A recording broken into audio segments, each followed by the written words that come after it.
Unicorns of Love style all over Giants, take the game and advance in the gauntlet.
Berlin, Germany, where we are coming to you live with Day 2 of the European Regional Qualifier.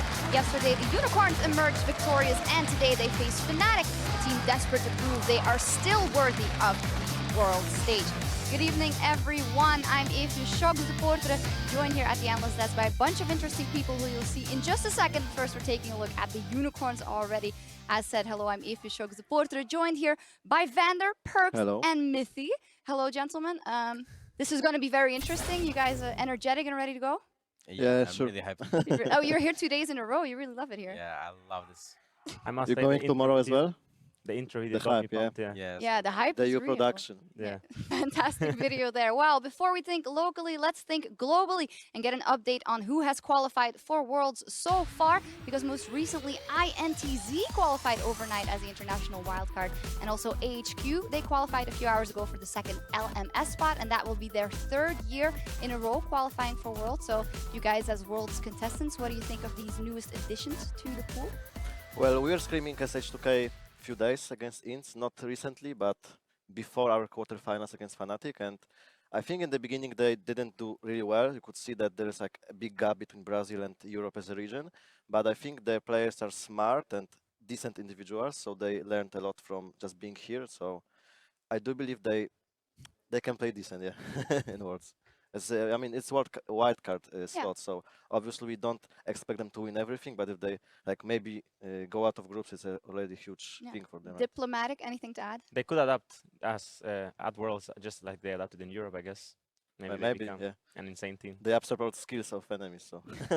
We will see what happens now. Closer to home, we have 3 teams left vying for the last European spot at Worlds 2016.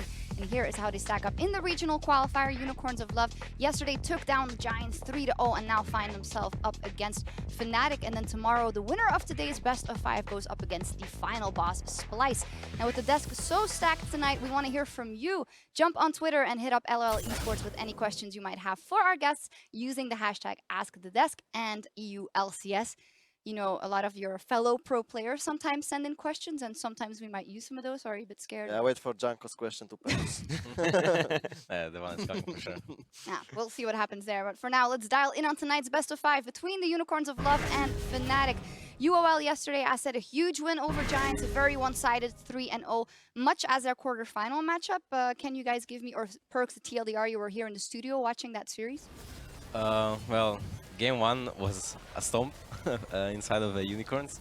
Then game 2, Giants were actually stomping them. They were really far ahead. They were 10k gold up, and then something unlucky happened and they decided to dive and just throw the game. Diving versus an Eevee Atari, you can see where it was not very smart. So they dove there and then they threw their lead, and then Unicorns won the game because Sivir is very balanced in late game. So, and then game 3 was just a stomp again, because after losing that game 2, you just can't win. So as always is the question in a quick 3-0, was it taking advantage of the Giants who we know have had some problems, and was that just the reason that it was 3-0, or did you see some good stuff out of the Unicorns, Smithy? I definitely saw good stuff out of the Unicorns. I think they were playing well around their leads and they were making proactive plays around the map. So I think that might catch Fnatic off guard, even though they have seen a lot of the Unicorns. When we played against them, we also got caught off guard by how proactive they were. So we will have to see how their proactive plays turn out today. Yeah, we'll see what happens. As said, they are up against Fnatic today. And if we take an honest look at them this year, they went from being a world semifinalist to having an immensely disappointing season so far. This is a team, if we look at their past achievements, that has 5 EULCS titles, 4 World appearances, 1 World Championship, 2 semifinals, and Yellow Star has been to every World. This could be the first time that he misses a World Championship. So what has happened to Fnatic over this season, Vander? Well, I don't think it's just one thing. Obviously, I guess we all miss Daylor, but Where's the flag? Where is it? No. Where's the ripped Daylor? Okay. we brought Daylor for you, so there is still hope. The hope is here.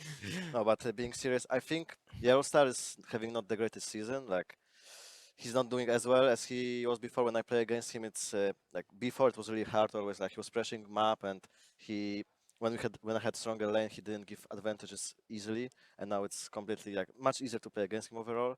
And then also, I think the top lane jungle doesn't have the same synergy they had last lead with Huni Reignover. It's, I think the support and top jungle are the big differences, and I think Fabiven and Reckless are playing kinda the same, like good. Yeah. They don't get carried anymore. Yeah, but Yeah, that's true. That's true. I agree with Vander. I think Yellowstar has been underperforming greatly. I think that both in decision making and mechanics, he's lacking this year. But I don't think we should give him too much slack because I'm pretty sure he has more. He has achieved more than all three of us combined. So I think we should just give him the respect he deserves. It's always a double thing because you have to give him the respect he deserves, but you have it's to going to come down criticize. to the wire now. Exactly. Final thing, I heard you talking about Febiven. Perks, what do you think of your pro player friend's performance? It hasn't been on top of it, and also he's been very, very emotional and vocal on Twitter the last couple of times. So do you think it's getting to his head or in his head that he hasn't been able to carry as much? I just want to see the 2015 Fabian back. That's what I. On a serious note, I think he's been emotional, yeah, and vocal about it because he doesn't have as big impact as he would have last year. Because last year they were a better team and they had better players who would like take on the proactive players on the map and then just let him play really good in team fights and mechanically and just let him perform. But this year I think it was more to him to become the leader or the captain, and I don't think he has quite grown to have that role yet. And you can see that he can't carry games, but it's not because he's bad, it's just because his role is not meant to carry games. It's meant to perform good with your team. Well, I think when we faced them in quarterfinals, we 3-0'd them, and it was maybe easy from the outsider's perspective, but it wasn't that easy in game. I think if they played as a team more, like they had a lot of room to make plays, especially early and mid game, like they were pressuring us as free on the bot tower, but then the Lissandra had TP and she never TP to our lane. So if she did something like they did something like this, then they would get tower, they would maybe get some kills, but every play they made was like not coordinated at all, and then we could always, even they tried something and then they screwed up, and then we took advantage over it. So if they fix those like team play issues, I mean maybe communication or whatever, I don't really know, but if they just play better as a team, I do believe they can win the whole gauntlet. Well, we'll get your predictions in just a second, but now for a closer look at a key factor that could make or break Fnatic series today, we are going to check in with James Stress O'Leary. Thank you very much, Shox, and thank you, Vander, for that perfect setup, because that's exactly what we're going to talk about. That was not planned at all, because we want to hone in on Fnatic versus H2K and some of the issues that kind of came about with Fnatic's team play. The first thing that we're going to look at in order to kind of contextualize all of this is the jungle proximity for Spirit for these 3 games. This is only on 6/15, only the series against H2K. And you can see that Spirit spent a lot of his time around his AD carry. This is what this big spike here for Spirit says. And you can see just how much above the average that is.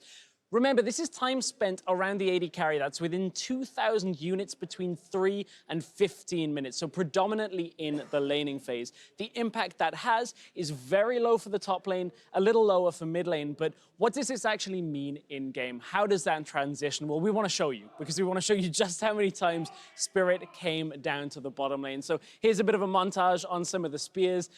So many missed spears that we spawned a new meme of having a mouse, and of course H2K and Forgiven wanted to make a little bit of fun, perhaps, of Spirit. And you can see it even transitioned up in the top lane. When they did the lane swap up to the top side, Spirit still coming up to the top side. All this is built to do is throw spears, and as Vander was talking about, react with a TP to push them back away from a turret, eventually looking to take that tower first blood. We've paused this replay here because this is the moment where it all breaks down for Fnatic. And there's a couple of key reasons for it. And the first thing we have to do to look at a key reason is look down on the minimap. And we talked about Spirit a lot. Well, he's nowhere near his bottom lane this time. He's all the way in the bottom side of the jungle. So no assistance from him in this scenario either. And you can see his counterpart is already making his way up to the top side. A couple more things. Two specifically. One, 2 teleports available for Fnatic, and nobody has decided to use them as H2K are already coming forward in this lane. And the key thing that we want to take away from this is a whole team mistake. Fnatic not playing together, because it starts from Reckless and Yellowstar pushing forward in lane. They didn't get themselves the turret. They didn't utilize the siege, and then nobody really reacted in time to allow Fnatic to actually bounce back from this aggression from H2K. So as we play it on, you'll see it eventually ends up that H2K are the ones that pick up the kills, will end up getting tower first blood from it, and Fnatic's early game built all around getting themselves into the bottom lane just backfires completely. It's the type of strategy we've seen a couple of times out of teams like EDG, who have used a lot of globals, along with jungle pressure into their bottom lane to snowball really hard, and it can be successful. We're expecting to see more of it on 6.15, but if Fnatic haven't tightened up their team play, I'm not too sure how they're going to fare against the Unicorns today. That's all for the Telestrator segment. We're going to head back to the desk for those predictions that Shox was talking about. Exactly. Thank you so much for that, Stress. A little follow-up for you guys then.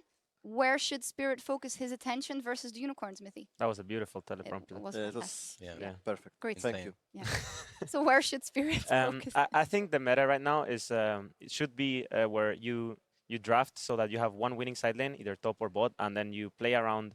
You play with your mid and jungle towards that winning side lane, and then just the other lane just plays a more defensive game and lets your winning lane do the work. So I think Spirit should play more around mid coming into these games. All right, we'll see what happens. I hear that the players are almost ready, so I'm just going to get your guys' predictions. Vander, kick it off.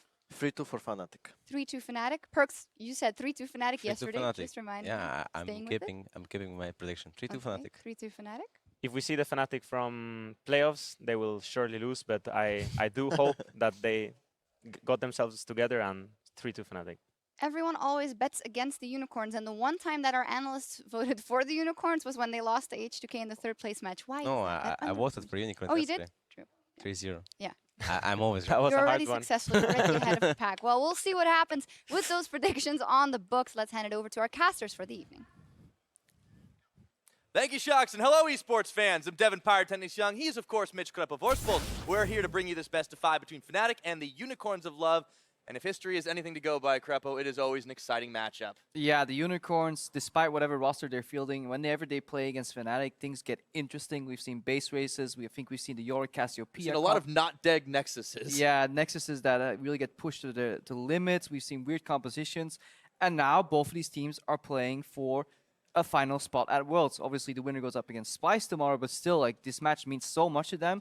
And maybe we get another crazy best of 5. I'm hoping for it. Let's take a look at the closer look at the players battling it out on the Rift today. On the blue side, representing Fnatic, it is, of course, going to be Kikis up in the top lane. That means Spirit is prowling the jungle. Febiven on mid, Reckless, the AD carry, Yellowstar support, and their coach, Nico the Pico.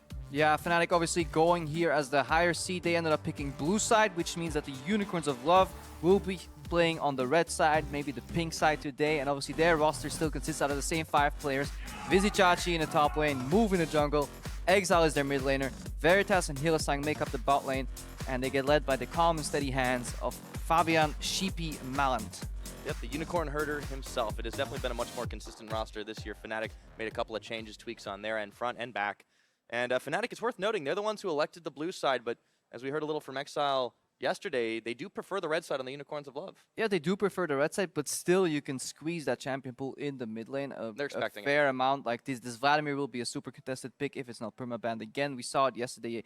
They try and deal with it, but Exile still needs to work on that champion pool. And another pick that might be contested here in this matchup will be Nidalee as well, because both these junglers don't really do that well. And when things fail, they go back to the Nidalee as a comfort pick. They want to try to carry. They want to try to get the damage out. And yeah, Spirit and Move looking like they might be the ones to do it. A little weird to say on patch 6.15, but we'll find out as we load up into picks and bans. First game of the set now. Fnatic on blue side. We'll see what they take away. It's going to be the Elise. Yeah, Elise, strong early ganking jungler taken away here.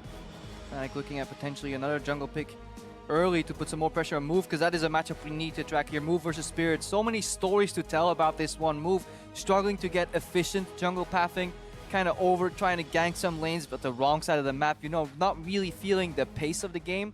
Whereas Spirit, in the game versus H2K, he tried to force a style, in my opinion, that can work, which is the group up with your bot lane and siege a turret. But just as they got close enough to finishing that tower off, that's when things always went wrong for Fnatic. So I need to see if Fnatic follow that same style today, or if she shift gears completely and follow perhaps what the desk was saying and play more around mid lane. Yeah, I would think Unicorn's bottom lane probably aren't quite as accustomed to the 2v3 as Forgiven and Vander, but that's a story for another time as Vladimir's taken off the board. As we expected, this was going to be something that was going to go very quickly, if not in the ban phase in the picks. Yeah, but most teams on blue side usually ban 3 mid lane champions against Exile here. Fnatic opening with the Elise ban is already straying from that, which means Exile gets some sort of comfort champion, hopefully, for the Unicorns. The Braum ban comes through. That's interesting. Taking away some of the few champions that Yellowstar has had like a good showing up. One of major things that lack in Yellowstar champion pool rather is the Bard pick, a pick that Fnatic themselves ban very often. It's within their top 2 bans here. Like most Fnatic bans has been Vladimir and Bard that they taken away off the board, whereas Unicorns kind of have Bard banned against them very often. So that might be a pick that gets through. Yep. Well, one pick that definitely doesn't get through is that Nidalee we talked about. That's banned away. So Fnatic take away 2 junglers here from Unicorn's side. And by the way, those are both the junglers the Unicorns used yesterday. Looks like Spirit almost has to be leaning towards the Rex side then, I imagine, as a potential first pick. Unicorns can't really ban out one of the junglers here, so it's almost guaranteed that Spirit gets his jungler of choice, and Unicorns have to react, unless there's a bigger power pick like Sivir open, and then they just straight junglers. But because Sivir's off the board right now, what they're going to do is, you know what, we just take the faster pacing jungler with, honestly, a more consistent path to the game. Usually you see Rek'Sai's pull ahead of a Gragas in the jungle CS differential, and if not, you have more creative pathing with those tunnels. Really annoying to deal with that.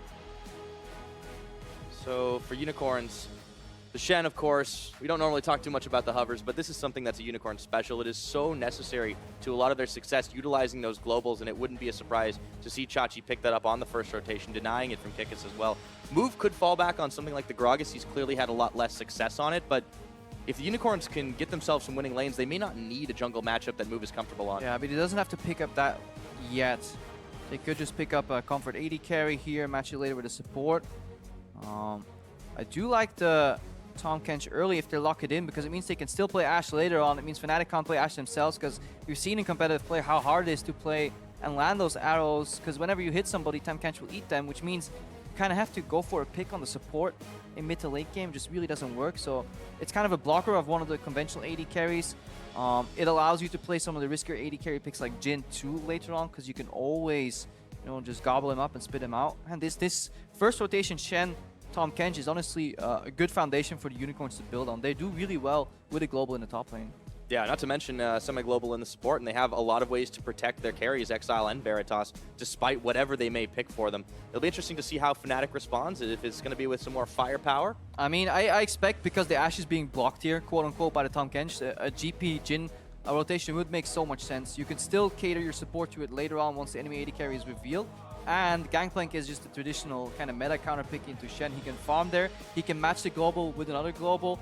In terms of team comp, it also allows you to play, because you can really make good picks with kind of shutting off the back end of a team fight with the GP ulti, and then having Jhin follow up, you know, with Deadly Flourish, or worst case, just pop the curtain call, and you have good peel by the Rex side. The only risk is if the Shen lands a flash taunt.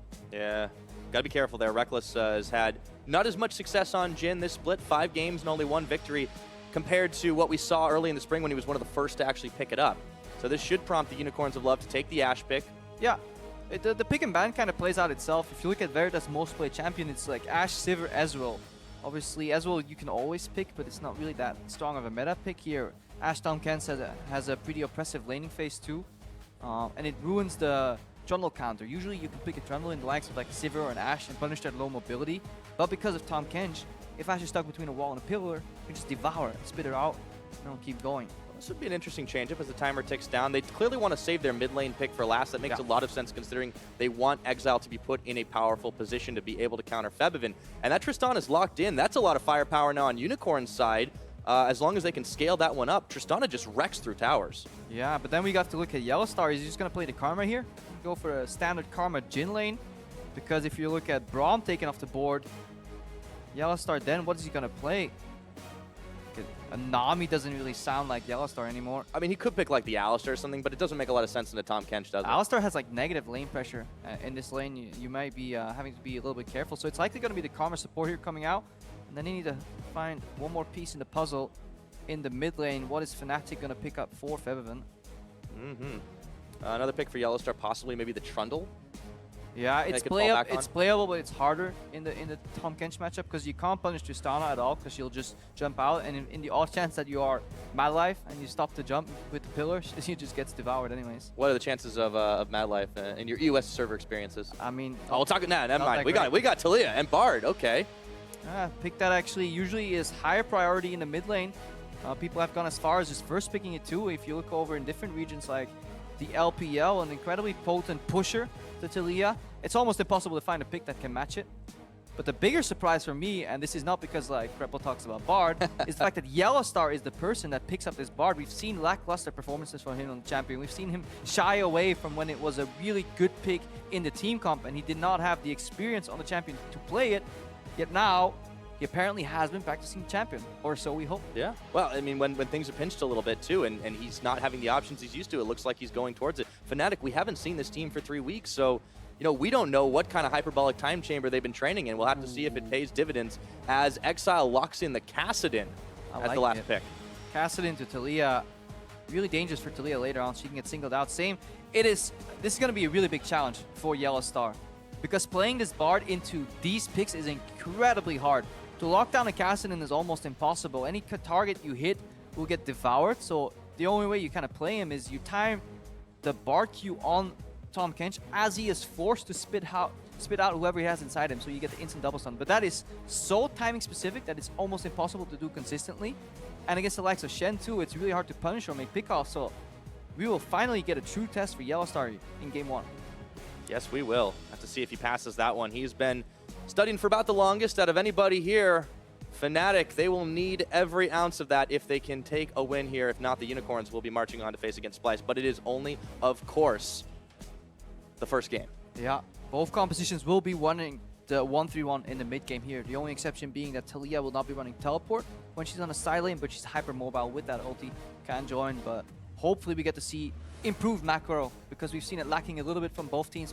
But to truly play these comps, you need to nail the 1-3-1. You absolutely do. Now the champs are locked in. The players are ready. Let's get onto the rift for game 1 between Fnatic and the Unicorns of Love.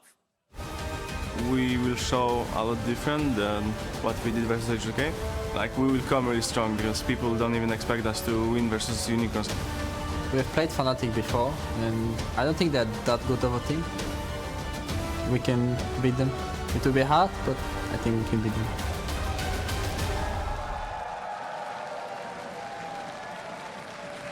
Now's about the time to put up or shut up. The crowd is definitely not going to be tired of making noise after this. Fnatic, Unicorns of Love on the rift, and wouldn't you know it, Infernal Drake, as if it wasn't going to get bloody enough.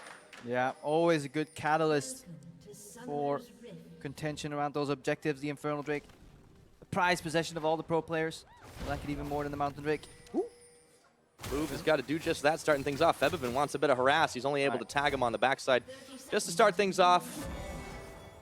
Yeah, Hylissang here with the help of Vizicachi because he has no thing to do there. A little bit of poke, just taking control. It's important for Veritas and Hylissang that they get control of the brush early, either by being there or having a ward. So if they like to do a camp so that they don't get cheesed on their way back out. If not, they just play the lane early. It's doubtful that Reckless and Yellowstar will end up taking that camp. Hillsang just gonna check to be sure. So there's a lot of information ready now for the Unicorns. So they should know what kind of cheese they could run into or counterplay in the bot lane. In mid, something we need to track is whether Fevin is going for the conventional strategy, which is just hard push and then challenge the enemy Raptors. That's something we've seen evolve on the 615 meta, where champions like Talia, they like to go in, push the first wave, and then get some Raptors. Fevin's actually leaning to the left side of mid. Maybe he wants to do it earlier than the first wave. We'll have to see. Move, I mean, he's had some trouble going up against quite a lot of junglers here in the European LCS. Fevin is definitely hanging around towards that top side. Yeah, he's taking care of the range creeps first because they do the most damage in minion battles. So if you can get them low first, it's actually really easy for you to push. Look, 4 creeps to remain, so Exile will have to last hit them on their tower. So Fevin's gonna move to the enemy Raptors right now. Let's see how many he can take away from the opposing jungler. So he wards 2. Look where the Gragas started on a ward. Fevin gets 2 of these Raptors in total. And more importantly, Fnatic right now have complete information on the jungle pathing from Move. He started on Krugs, was spotted, got a new ward on the red buff, and let's see if Spirit is going to use that information to maybe challenge on blue buff or go for a conventional fast clear, leaving the blue buff available and hand it over to Fevin later on. All eyes will be on Spirit in that early game. That is for sure. So Fevin continuing the push out here. Exile, of course, on this cast, and is going to have a little bit of a hard time pre-6 to fight it out. He is staying safe and sound, though, for the time being, close under tower. Yeah, but he's doing something most Castans don't really do. He's using Q to last it. Very often, Castan players would use the Q to basically say, you know what, trade it on the enemy while I'm getting poked. I will then stay sustained. So he's favoring CS for sustainability. We see the map being divided here, and honestly, as much as we criticize Move on his jungle pathing, he's doing a good thing here. He knows Rek'Sai is invading. He spotted the invade, and he's going for his own blue buff. However, if Fabianche finds out here, and he does, Move is in big trouble. Yeah, he doesn't have a whole lot of mana either, and he doesn't have much of a health bar left, so Fevin is going to chase him away. Nomming on the biscuit already, forcing the dash. Oh, but this is really good team play from Fnatic as a unit. Together they worked and they got deep information in the enemy jungle. They found out where Gragas was. They tracked his pathing. They forced him to adapt and counterplay the invade. And he just went blind into the enemy jungle. He didn't have any jungle camps to return to on the top side of the map. So he had to return to base on level 2. And that is honestly really good team play, but it all started with Fnatic Fevin pushing in the mid lane, you know, constantly pressuring Exile, punishing this low wave clear or low duelist potential pre-6 Kassadin. Yep, Kickus though, he's in a little bit of trouble. Does still hold on to his flash, nothing Chachi could do to finish the punish on that. But yeah, Spirit is taking it all away. He's getting deep wards in on Unicorn's side of the map. Move is just going to be tracked this whole game. Yeah, and that little ward power that you just pointed out, that now faded, that was on Wolves, it just gives you information. Now you see the enemy jungle there, which means you know he's coming to contest you, and if you don't see him, that's probably what prompted Fevin to go for the blue buff challenge. It's like, this Gragas is supposed to be on Wolves right now. He is not. Well, there's only one other place on the map he could be, which is on enemy blue, and that's where Move is looking to return again. But this is where Move, this is how he is forced to fall behind the CS, because he's going for a gank. Ooh, quick flash out of Kickus. He saw that one coming, but it's still going to get followed forward for first blood over to Move. And that's, yeah, that's Kikis. Little risky. Little mistake right there. That was a that's pixel. Move back in the game right there. Yep. Because he was so afraid. He was so afraid to path into the enemy jungle blind. If he got punished one more time, he'd be in big, big trouble. He risked it all on that one gank, and it paid off. And suddenly the entire narrative, Fnatic out pressuring, punishing Move in the early game, is null and void. Because we're bang on even. Speaking of void, the Caston's starting to catch right back up in farm versus Fevin. Just had that healthy wave shoved right into him. He will be able to secure his blue buff, something that was, of course, denied to Exile. But Exile's getting close to level 6. He shouldn't have too much trouble the longer this game goes. It's, you know, a little bit of plays here back and forth, but UOL, with that one fell swoop, kind of evened it back up. Yeah, stylistically a much different Spirit than we've seen in the early rounds of playoffs. Obviously a completely different champion, Rek'Sai versus Nidalee, but on that Nidalee he was hovering around bot lane with the main objectives being the brick first tower. Here he is just, has his eyes set on Move, honestly. He's making his life a living hell in unison with Fevin continuously pushing out. Fevin now granted that blue buff too. Bot lane seems to be pretty even farm matchup. Yep. Tristana's very happy if she can even farm in this matchup. Yeah, this is actually really solid for Veritas. Yep. And we haven't seen him play this champion either. This is a lot of variety for Veritas. He's kind of grown quite a lot over the split. You can see right there is 13 unique AD carries. In You know, and honestly, the meta has kind of... We didn't plan that at all, by the way. The meta has kind of like not allowed as much variety in the AD carry role over the year. Yeah, but that makes you wonder. There's a point where variety is good, and then there's... One of those is Urgot, yeah. Yeah, there's an Urgot, there's I think a Vayne in there too, so at one point you have to question, is this a champion pool or is it just desperately looking for an answer? However, 615 Tristana is a somewhat meta pick. She's a little lower on the tier list, but she's definitely viable. Yeah. Oh, good stun. Nice stun there. Meep slaps. Yellowstars. There's Spirit's hanging around. He's spotted, but he's going to go on a tunnel on in. Push back very quickly. Veritas still has to be careful. No more biscuits to Nam. Yeah, but even though they see him, it's so annoying to play against, because look what Fevin's doing. He's leaning into the Fog of War. In the mid lane, there's river control. Every time Fevin's pushing, look where he's positioned on the minimap. He's as close as you can be in front of tower range, which gives Spirit the liberty to invade. Usually, if you're a Spirit here, you're caught. Like, the enemy mid laner will come and jump on you, but because Fevin's playing this far up, he's leaning towards the right side constantly, so if move is not around bot side, Fevin and Spirit will work together as a team and just dive the bot enemy 2v2. And now, the unrelenting pressure here is really working in Fnatic's favor. Yeah, Febin been able to push back Exile. Nearly got him on that one, but in goes Veritas for the jump and exhaust on to Reckless. Yellowstar keeps trying to turn around.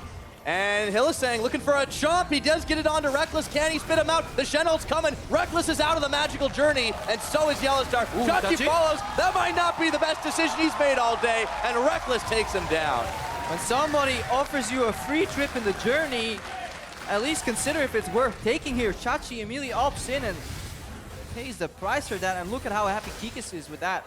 He was down over 17 CS right now. He's catching a Fevin roaming down. He's got the wall on too. Move is going to dash over it, but Veritas and Hillisang are not so lucky. Exhaust onto Hillisang, but maybe now it's Fevin's turn to fall. Here he's trying. He has the flash over the wall back to join his team, but he bit off more than he could chew in that engagement. Yeah, some solid portals there by Yellowstar working together as a unit. They almost got punished when they were pushing up too far and there was miscommunication. Yellowstar was moving into the river and Reckless was kind of dealing with that wave. That's what prompted it. Look at here. Yellowstar's moving into river. Yeah, Reckless should never be here. Yes, it sucks that your support's not there, but you should always have communication there. He'll like flash Q, waits for a little bit, another auto attack, and then gobbles him up. Really good spacing out of abilities. But then a beautiful portal from Yellowstar. Reckless, I think, flashes into it and visit Chachi. Come on, bro.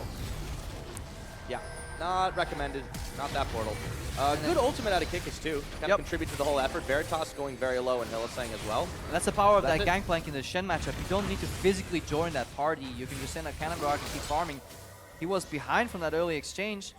Now, Move is waiting for the counter game, but he's only level 5. Remember, Fnatic did a great job putting him down, so if there was an explosive cast in this fight, Fevin will be dead, but Move is kind of awkwardly stuck across the wall, which allows Fevin to survive. Move still on level 5 due to joint teamwork from Spirit and Fevin.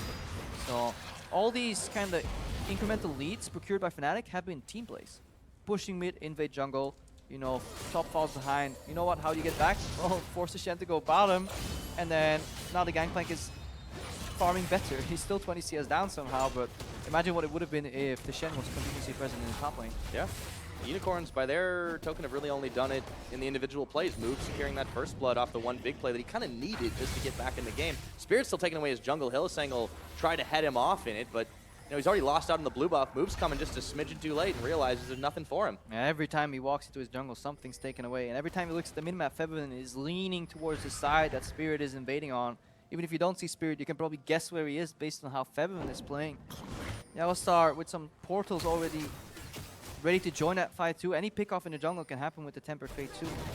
Unicorns, however, they're waiting for this Kassadin pick to start scaling. Later on, level 11, level 9, you can jump with Talia and do a whole lot of damage. Yeah, not to mention this Tristana can do much the same. They can start to shred down those towers. Exile does get a bit of damage out onto Febin. Spirit's there to back him up with the double buffs. And Exile goes in, might regret that decision. He's knocked up, has to flash away. And he should have the Rift Walk out. Spirit still chasing him down. Gonna make him work for it. The Prey Seeker could do enough damage. He just needs one more shot. Spirit does not have that flash, but nonetheless, Chachi is taking no chances here. And now Move goes in, throws the barrel, knocks Febin, flashes for the auto, and finishes the job. Exile has to be careful now as he's out. Oh, that feels bad, man. If you're Fnatic right there, so close to killing Exile. Move, really good spacing out the combo. The awareness that the flash was obviously down on Fevin in the earlier skirmish. Spirit says, you know what, I'm just going to keep farming. This is the 11th game in the season where Spirit is up more than 15 CS of his opponent at the 10-minute mark. That's honestly really impressive. He is, when he gets his game going, he's such a good pacing jungler who mixes in ganks with efficient farming, and that's his style, but he needs mid laners to push for him. He needs his team to play around that, and right now, he's done farming. He's looking for a dive. He's mixing it in one more time. Chachi's almost got no health left. He's going to have to flash. Oh, nice! To get him out of danger. Well played by Chachi. That's actually much harder than it looks because you have to guess, is he gonna unpower immediately or just... He's going in still. Exile's around. So they saved this tower from a lot more damage. Yeah, Chachi just made that one look easy. Yeah, and they save the farm more importantly too, and the experience. Really important that these unicorns picks keep scaling here, get to level 11, get access to their better ultimates here, especially Exile. Because when the jungler is on the same level as enemy mid laner, something went wrong. Clearly that's the case. Febiven's going to get himself another blue buff.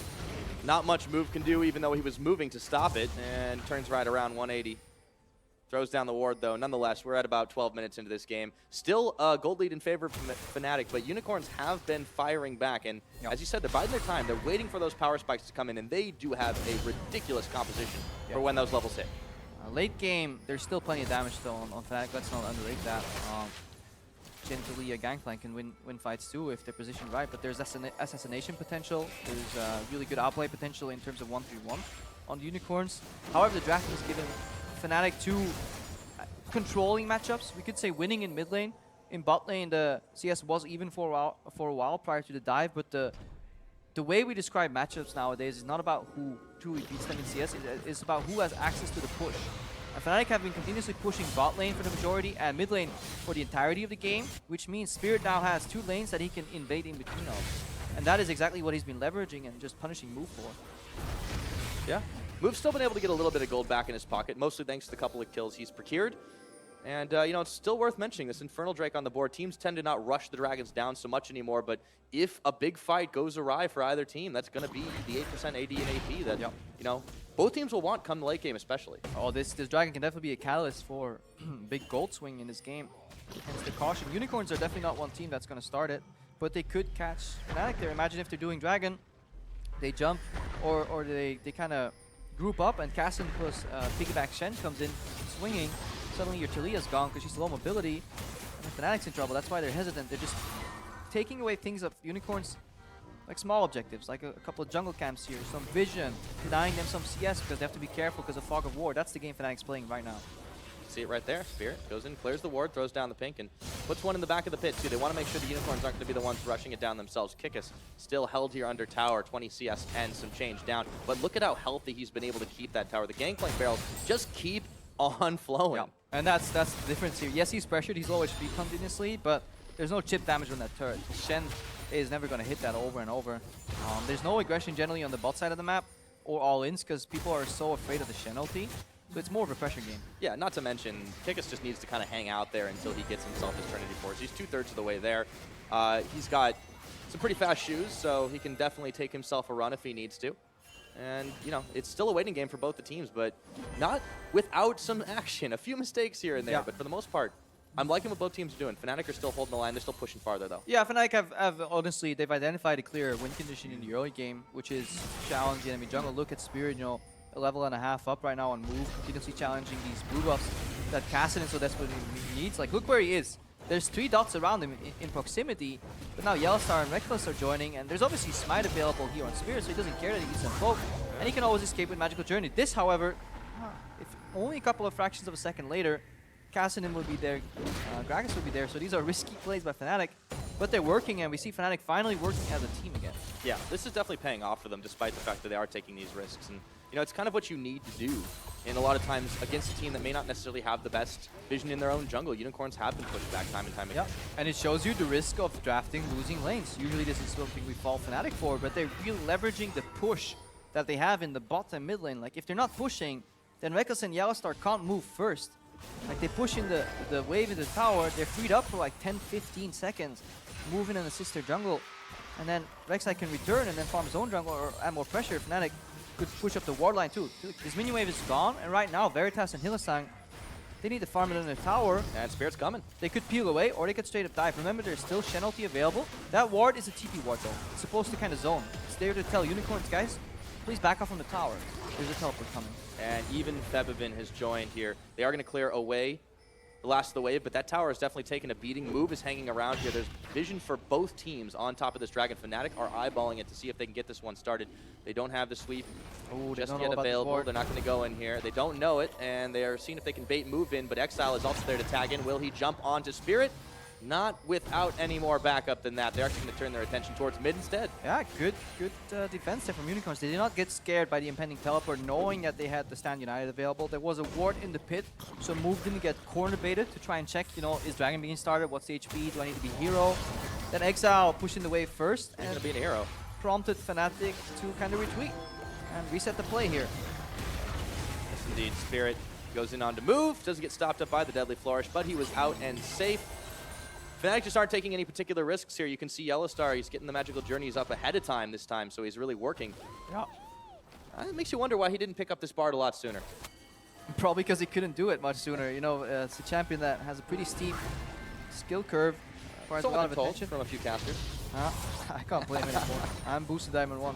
But yeah, it's a beauty because it changes the way you can approach fights. Like you can push on the tower just 2 seconds longer. Instead of having to back off, you take a journey out. When you're getting chased down, people always have in their minds that like there's a route to the left and to the right, and in the middle is a big giant rock that you can't pass. Well, Magical Journey solves that problem for you. All right, now Fnatic are looking to pull a trigger somewhere on a play, but Unicorns have done a fantastic job defending. Remember we were talking about a rather large 1.5k gold lead early. It's still that same amount here. So relatively speaking, it means less and less, and we've seen 160 CS on this Kassadin. Exile is definitely scaling into the game. Unicorns are becoming more confident. Yeah. Despite the fact that Fnatic have been able to get pretty much every outer tower down to about half its health or lower, it hasn't really paid off for them just because, you know, it doesn't count until you knock it down and collect the gold. They haven't gone to the bank yet, so it hasn't done anything for them. Fans, though, favoring Fnatic they're here. always favoring Fnatic. I mean, the Unicorns got themselves some dedicated fans, but Fnatic surely have the numbers. And Exile, he goes in, doubles back, and there's a flash out of Febiven. Now they're looking for Spirit, throwing the barrel. Chachi comes a second too late. Spirit burned his flash. Yeah, but there's a flash burn on Febiven and Spirit, which means the next time the Unicorns try this trick, it'll hit here. Hylissang, They're going where's he bot. going? Bot lane. Oh, that was real quick. Reckless, he's going to have to hot-foot it out of there. He's got flash, he's got heal, and then, Bardo comes in, stops it for just a few seconds, but in comes Veritas. Reckless is surrounded, and even though Veritas goes low, they get the kill. Exile chasing down, and he just needs one more shot onto Febby. Will he get it? Yes! Oh, picks galore in the bot lane. Kikis punishes by taking a tower. Chachi had to walk all the way top. He still has teleport available to match Kikis' globals. No cannon barrage was used there. The two really good pickups by the Unicorns, and they want more here. Yeah, Spirit's hanging around. Hylissang surrounding him. There goes the Gangplank ulti. A teleport coming in on the last of it. It is going to be spent by Chachi. He cancels it. Wise at that point. No more sense when there's no mini waves available. All right, but there's a lot of farm that went towards Fnatic in this game, because despite having a 3-kill lead, they're still vastly behind in gold here. Mostly because while they were hunting kills on the side of Unicorns, Fnatic had the first tower here, and that's something that got introduced on 614, where you have a lot more bonus gold early. Spirit rather. Ooh, that was a tense moment here. He does get stopped and stunned. He's going to get the knockup, but he just doesn't have the damage. Chomped on by Hylissang, who claims the kill for himself. And just shy of 20 minutes here, Unicorns have gone up 5 kills to 1, and they pick up Infernal. Yeah, and now they're happy. And that entire sequence had more of a feeling of a Unicorns versus Fnatic game, because historically, their games have been much more bloody. Oh, absolutely. I mean, you look back in history, right now, Unicorns all-time, 6 to 8 games, right? But they've had so many more kills and deaths in all of their games. And this is why. Take a look at this fight right down by. Yeah, it was just a good move on the back of the mid lane play. I don't think Fnatic just wasn't thinking about the Tom Kenshilty having honestly that big of a range. There's only 2 targets for the bar queue. 3 enemy members here. Exile hunting down Febiven without a flash. That's obviously, if you can punish them once they get their flash down, then you need to capitalize in the next 5 minutes. And Febiven kind of got lost in rotation. He knows he messed up. Should never happen. You should never get caught by casting in your jungle, but then perhaps it's a follow the bot lane for overextending, you know. While we were praising Fnatic earlier for working together as a unit, they were suffering, and right now this is part 2 of the engage. There we go. They've taunted onto Febiven. Exile takes him down. Hylissang came in for good measure, and there it is. Febiven's flash is halfway through, and there's already been 2 punishes on the flash list mid laner here for Fnatic. Such a good early game with the unrelenting pushing in the mid lane. But Unicorns, they bided their time. They held fast. And now they're firing back. Ooh, that's a lot of damage on Yellowstar and Hylissang. Jumps up Veritas, make sure he wasn't the target of any more aggression. Yellowstar will have to back away. Spirit and Reckless holding onto that line in mid lane, still hanging on to that gold lead, but now the Unicorns have started to fan out, clear some waves. Yeah, fanning out here. Initiate protocol 131. Who's in the mid lane? It's the jungler, the AD carry, and the support. And then you have your double teleports with some gap closers on the side lane. So you want the Shen to maybe join with Stand United. He's obviously going to be on the bottom side since most of the action is around top side. You want Fnatic, or you want rather Cassidy to be able to join these Baron skirmishes, you know, have punishes. You want Shen on the long lane because he has 2 globals to join.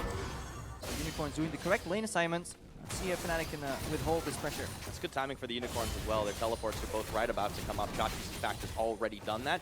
Febvin is here doing a good job pushing the wave back, though. They are holding their towers, and honestly, that's making all the gold difference right now. Yeah, he's holding, but they still need to be careful. Once Stand United is available later on, or even teleport from Visit Chachi, it could be an easy 5v4 controlled on the top side of the map, because Febvin, look where he's hovering. He has to always catch the wave second. Oh, Exile. Because he needs to be ready to... Oh, how much HP? Doesn't matter. 0. Oh, Kick is chasing him down. I went and checked for you, Pyra. 0 HP left on Exile. No time to chat. To die in this matchup as Kassadin with flash available is a grave error here, but a fantastic punish from Kikis, and it breaks the lock. It breaks the hold the Unicorns had on the map here, because they were looking for a play when Stand United becomes available to really just go all in on the top side. Fnatic, they find a window of opportunity to punish before that becomes available. And now Unicorns are the ones on back for good. It entirely changes this bot lane matchup, where Febvin was so afraid to aggressively push out because he always had to be ready to use his wall to join mid or top fights. Fnatic is never going to run into that fight anymore, so now they can push out bottom lane a little bit more and play with some more pressure. Yeah, so Fnatic get to wipe the sweat off the brow for just a little bit. They're back in the driver's seat, a couple thousand gold still in the lead as we hit 23 minutes into this game. I hadn't talked as much about the next Dragon. It's Ocean, still valuable for the teams in these prolonged fights. They're going to want it for the after effects for sure. Let's take a look at how this all happened, though. Exile runs smack dab into the barrel. All right. That's 1 2. That's 2. Oh, he jumps in. Ooh. Okay. Okay. Yeah, wrong direction. This is not a one-way street, Exile. You can go both ways, and that's honestly... Yeah, going in for that duel at this point against the Gangplank 1v1 without any armor on you is... miscalculation? Oops. Yeah, it happens from time to time. So Exile hopefully has learned from that one. First death for him of the game. But he's back on the map, and they've sent Chachi up in his stead to the top side while he goes down bottom. Unfortunately, Kikis is also there. Yeah, they're looking to have the Kassadin match to Talia. That's why Unicorns are sending Shen to top lane. Despite him being better on bot lane, they really want Exile being able to punish Febvin. And Vizichachi has a much easier time holding that Gangplank. Because what Kikis did to Exile, he can't do Vizichachi. Yes, Febvin's suffering here, but it's about finding a lane where you're suffering the least. Oh boy, Curtain Call is on, but Reckless is going to have to cancel it right on up, and Spirit is in the mix between all 3 members. They throw down the Tempered Fate, but that'll be only a couple more seconds. Exile chasing Yellowstar away, and Spirit is going to be left for dead. Move picks him up as Exile pops himself right back into the cannon barrage, but it is not enough damage to take him down. 1 for none, Unicorns. 1 for none. I think the manager's a bit mad. Yeah, those are contact lenses, don't worry. You need to check out. Cool. Yeah, he pinked himself out. Oh, Yellowstar's wishing he pinked right now. Has to take the magical journey. Nice to go out. We missed the setup of that. Was it an aggression from Fnatic being punished? With Exile coming out of base with teleport. I think Stand United was used because it seems to be on a very short cooldown, which means Shen used it and then got cancelled by Febvin, or maybe, yeah, it must have been cancelled by Febvin. So he won't have that available for a little while. Unicorns, however, are doubling up here as they go down towards the bottom side. See if they can cut off Kikis. In goes Veritas. Kikis does not have his flash. Exhaust on him. Another hop forward, and Hillisang gets the kill. Yeah. But thirsty support. Yeah. Doa would be proud. I mean, he's pretty hungry all the time, from what I hear. Yellowstar's going to get caught up right in the middle of nowhere, barreled into Veritas, who shoots him down. 2-0-2 on the Tristana. All of a sudden, Unicorns are gaining map control all over the place. Yeah, this is something we were talking about earlier in the game. Yes, when they ramp up, they can make these picks, you know, gap goals or jumps. You have the Tahm Kench ultimate starting in the mid lane. It's a really potent ability, so it's one of the best supports to run in 1-3-1 compositions because you can join side lanes. Any member here of the Unicorns can show up in another lane honestly instantaneously with teleports on Exile, jumps on Exile. You have Vizichachi double global, and then you have the Tahm Kench with kind of a built-in semi-global if you do it from the mid lane. and Unicorns are using that to the full effect to really punish this disjointed Fnatic in the mid game. Yeah, they get themselves an Ocean Drake. Finally, they get a first turret of the game. They've been working at it for some time, but Unicorns, just with that, the gold gap is significantly closed. Unicorns, they have the momentum game right now. Fnatic are going to have to respond. Yeah, and with these tier 1 turrets following, it's a nice little gold boon for Fnatic, but it does open up the maps, and then this is something that the desk was talking about. You always need to draft one winning side lane. If both of them are losing and being pushed in, 1v1 becomes incredibly hard to deal with. So they're looking to lean on Kikis to hopefully win his side lane. The problem is there's so much punish. Even if Kikis manages to push, there's a Tom Kench that can come up behind him. There's a teleport from the other side laner that can happen. And you just need to look at some of these scores to see which way this game is going. Move, despite the fact that he was held so far back on farm, he's got 3 kills. He's got no deaths. He's been able to get in there and get some gold back for himself. The mid lane, Exiles died once. We saw how that one happened, but he's still starting to scale up. He's decently ahead on gold versus this Taliyah. And the same thing's true for Veritas versus Reckless in the bottom. Gold's even there, but the score tells a different story. Yeah, score tells a slightly different story here. Fnatic, they're looking for a more denser mid game where they put more members in the center of the map because they know if they play the split game, they're going to lose out. So they're desperately looking for a Bard ultimate here or Prey Seeker into Deadly Flourish combo, so really to lock people up here and engage. The problem is time is ticking right now. Unicorns, both side lanes are being pushed in. Yeah, and you can see Fnatic's lead just evaporating as Unicorns is able to take the swing, continue to push forward. Exile's going to get some help. Kikis, he still has to use his flash, but it's followed over by Exile. He's going to jump in, Riftwalk, Oranges. I don't know if this one's going to be K. It's Exile taking him out. Kikis tried. Good flash timing really on the moment or the frame that Vizicsacsi drops down. But remember, Vizicsacsi still had flash available. So not only do the Unicorns get the kill, they communicate who is going to expend his flash to land at CC, because he definitely was in taunt flash range for a while. And this is it, you know, this is the 1v1 working out. Kikis cannot put sustaining pressure on one of the side lanes. Taliyah can't put the pressure on the other side, and once a member drops, Unicorns have numbers advantage here, and there's still one more teleport available. So the Unicorns playing their comp to perfection in the mid game because they survived the early game. You can't state that enough. There was really solid gameplay from Fnatic early, but they failed to push it through and punish in the mid game. As a result, the Unicorns have not only caught back up, they've got themselves in the lead, and with that last hit, Vizicsacsi secures the 3rd turret for Unicorns. They've been knocking them down like a wrecking ball, and unfortunately for Fnatic, nothing they're able to wreck here. It's 2,000 gold deficit for them. Yeah. They're looking to sneak some wards in that Dragon, or Baron rather. That's going to be the next objective here for the Unicorns. They hopefully bring some pink wards to the party. Look at their inventory, look at that Pyre. Isn't that beautiful? Yeah, that's a sign of a good team. They're communicating well. They're making sure they've got all the bases covered, Yeah, and all the jungle as well. Probably told by their manager, anything pink is good, guys. Buy them pink wards. Ah, that's the Unicorn strat. I was wondering about that. Has been lacking severely throughout the years, their vision control. Hey, they needed some time. Now they've got it. They found out pink means win. 4 pink wards. Let's see where they place them. How good is their vision control going to be here? Can they find picks? All right. Kikis is trying to take himself a blue, but Move this time, he is way better prepared. He's got a few barrels of his own, and he's also got a smite to boot. It's going to be Exile that takes it. Move was just providing the big body to block. Ooh, it's bold for Move to just like kind of start solo clearing that pink ward. There's Shen pressure on the bot lane. Taliyah is mid here, so Fnatic are looking to kind of fire a bullet right now, but they don't find an opening. No Tempered Fate, no Taliyah wall off. Like, Feven does not want to go to bot lane, but somebody will be forced to, so they're sending Kikis to the bot lane, which means Feven now has to hold the Castle in the top lane. He cannot duel this Castle, so he will lose lane priority in the bot lane. Ooh. And Kikis himself, he can never push out on the bot lane because of the Castle and teleport. So there's lane priority on both side lanes for the Unicorns of Love, which means they have control of the entire map. Not only that, Chachi is getting fast fingers on clearing these barrels away. Kikis has had a couple pop, but not able to chain it. This is going to mean it's a 3-man Baron. Remember, this is Veritas on a 2-0-2 Tristana. 3 items right now. It's already down to 7,000. But it's dark for the Unicorns. They don't see anything. They're face checking brush by brush so carefully, and as this Baron goes down with 3-man look, they're approaching. They have no clue how low this Baron is. They're going to find out right about now what's going to happen next. Peeled off of it. Okay, Hylissang has chased down Spirit for a second. This is going to stop it. Curtain Call opens up. They're trapped behind the wall, but Exile's jumping in, and he's got to stand united. Goes into 3. A taunt onto Yellowstar. Throws down the Tempered Fate. That just buys a moment. The Deadly Flourish comes through, but Yellowstar's already gone. Veritas jumping in. He is completely untouched. Spirit, Exile has to go golden, but it doesn't matter. Veritas is cleaning house,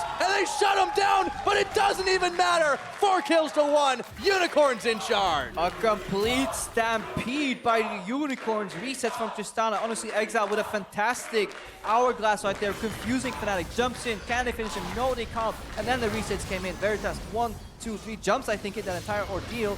But this was a good start from the Unicorns. They cleared out so much vision that Fnatic had to approach every single brush one by one. Now Kikis is trying to be a hero here, but he's not going to get the chance. That's the ace. The best he can do. Hopefully, he was trying to duel Exile there, but definitely worth an attempt here. But calm and collected, macro-style execution from the Unicorns off of a really passive early game. Living in the opposite world today. Oh, absolutely. Unicorns have not looked so clean in quite some time. They picked themselves up a 30-minute Baron, 15-3 in kills, and look at how it all started. And this is after Fnatic have already carefully face-checked 2 or 3 brushes. There was the one below, one ward on the wall. They place wards right now. Fnatic looked to punish by shutting them off. But look at Reckless right here. He's too close to Exile, which means he has to flash out of his ultimate. Exile is doing everything he can to deliver Shen as far forward as he can. We gotta keep tracking Veritas here, jumping into the fray, dealing damage, being uncontested. Look at how much damage he's putting out. 2 jumps, because Tristana with the new E, if you explode it yourself, you get a jump reset. You don't need kills to get that jump reset, which means he's actually doing so much damage. If he wasn't dealing the brunt of that damage and played like a careful backline KDA player, Unicorns would have not won that fight. Yeah. All the same, though, Exile is definitely starting to get in gear. I mean, he was on the front line that entire time, and he had Chachi at his back, but he also did the phenomenal job. Just everybody of the Unicorns kind of... They're doing what they need. They're just saying, you know what, guys, we're going to dive in. Somebody of us is going to die. This Cassid in the mid-game deals tons of damage. Ooh, listen. Okay. It's okay, he's fine. He even sticks his tongue out. A Magical Journey, Veritas is chasing him down. He's going to hop right on over. And the Tempered Fate, not where Yellowstar wanted that one to be. But yeah, this is so good for Unicorns, seeing them kind of closing their weaknesses. We talked, we could treat moves so heavily yesterday and in Unicorn's previous series, but he's doing exactly what he needed to. Yeah, there was not much he could do. Like there's critique and then there's understanding. Like in this Gygas Rek'Sai matchup, if your first 2 camps get warded, you see the enemy jungler invade in your jungle and you don't feel comfortable challenging that because mid is being pushed in, and you go then to enemy blue and enemy mid laner comes to push you off, well, sucks to be you. But like I think you tried every play that was reasonable. Unless you went for a camp skip directly into the other side, maybe he could have done that. So that's the only play that Move had left here. So he had a really rough early game, but Unicorns kind of held on. Fnatic failed to punish. Survived, and they're looking to conquer here. Big gold lead for them. It's 10,000. They're going to knock down another outer turret. They'd already gotten close in the bottom and the top. I mean, it's just closing the jaws of the trap with the 1-3-1. And it's also the story here of Exile. When he does get a champion that he's comfortable in a matchup that he can survive in, yes, he got pushed in, but he never broke. They made him bend, and he never broke down here. There you go. And he dealt so much damage, because I was praising Veritas for jumping in and getting the resets, but looking back in hindsight, there was tremendous amounts of damage from Exile in this fight. Absolutely. And Fnatic could do everything they can to just hold on and stop the minion wave, the Baron-empowered minions from pushing on in, but it is just nothing doing. Exile's demanding the attention of 3 Fnatic members, and he's still going to be able to get himself an inhibitor. Inhibitor towers fired down. Veritas keeps on sending shots that way, and now Fnatic are looking for a desperate fight here. I don't think they're going to get it, though. Chachi, he stopped up for a second. That's a big deep slap, but it's not going to be enough. Tempered Fate lands onto Veritas. It's a last-ditch effort here. Fnatic, they're crumbling to pieces in this game 1. Yeah, inhibitors falling left, right, and center. Literally, all 3 of them are down right now. Unicorns can return happily after that Baron. Fading away right now, that buff, but it paid dividends. And honestly, very clean. Oh, and they've got so much gold to spend. They can just go back, finish out some of their items. And Unicorns, this next push is going to be the last. Fnatic would have to make the miracle hold. Yeah, right now we can already assume this game is like 90% over for the Unicorns, maybe 95, only 5% because we're in Europe and this is Fnatic Unicorns where Nexuses have you never know. Double lives. But we need to look at how we got here. And it's very similar, honestly, of Fnatic versus H2K, where there was a strategy involved from Fnatic. In that game, it was grouping up for a siege and getting the early tower and snowballing that way. And right when they were supposed to pull the trigger and get the really big advantage, they faltered. Same here, like they really had a good level advantage on Spirit. They had continuous push with Heaven. They had dive opportunities on the lanes. And now there's Kikis getting dove. Now they're here. Kikis, they're just chasing him down. Exile says, I want that kill, and he claims it. Looking for Spirit, he knocks him down. And the rest of Fnatic, they're falling like dominoes here. They get the barrel on in. Febivin is running all the way back to his own fountain. This is going to be one Nexus tower. Another's going to fall. Reckless, Yellowstar, and Febivin just cannot hold the line. 35 minutes in, Unicorns will clean up, and they will take game number 1 in this best-of-5 series.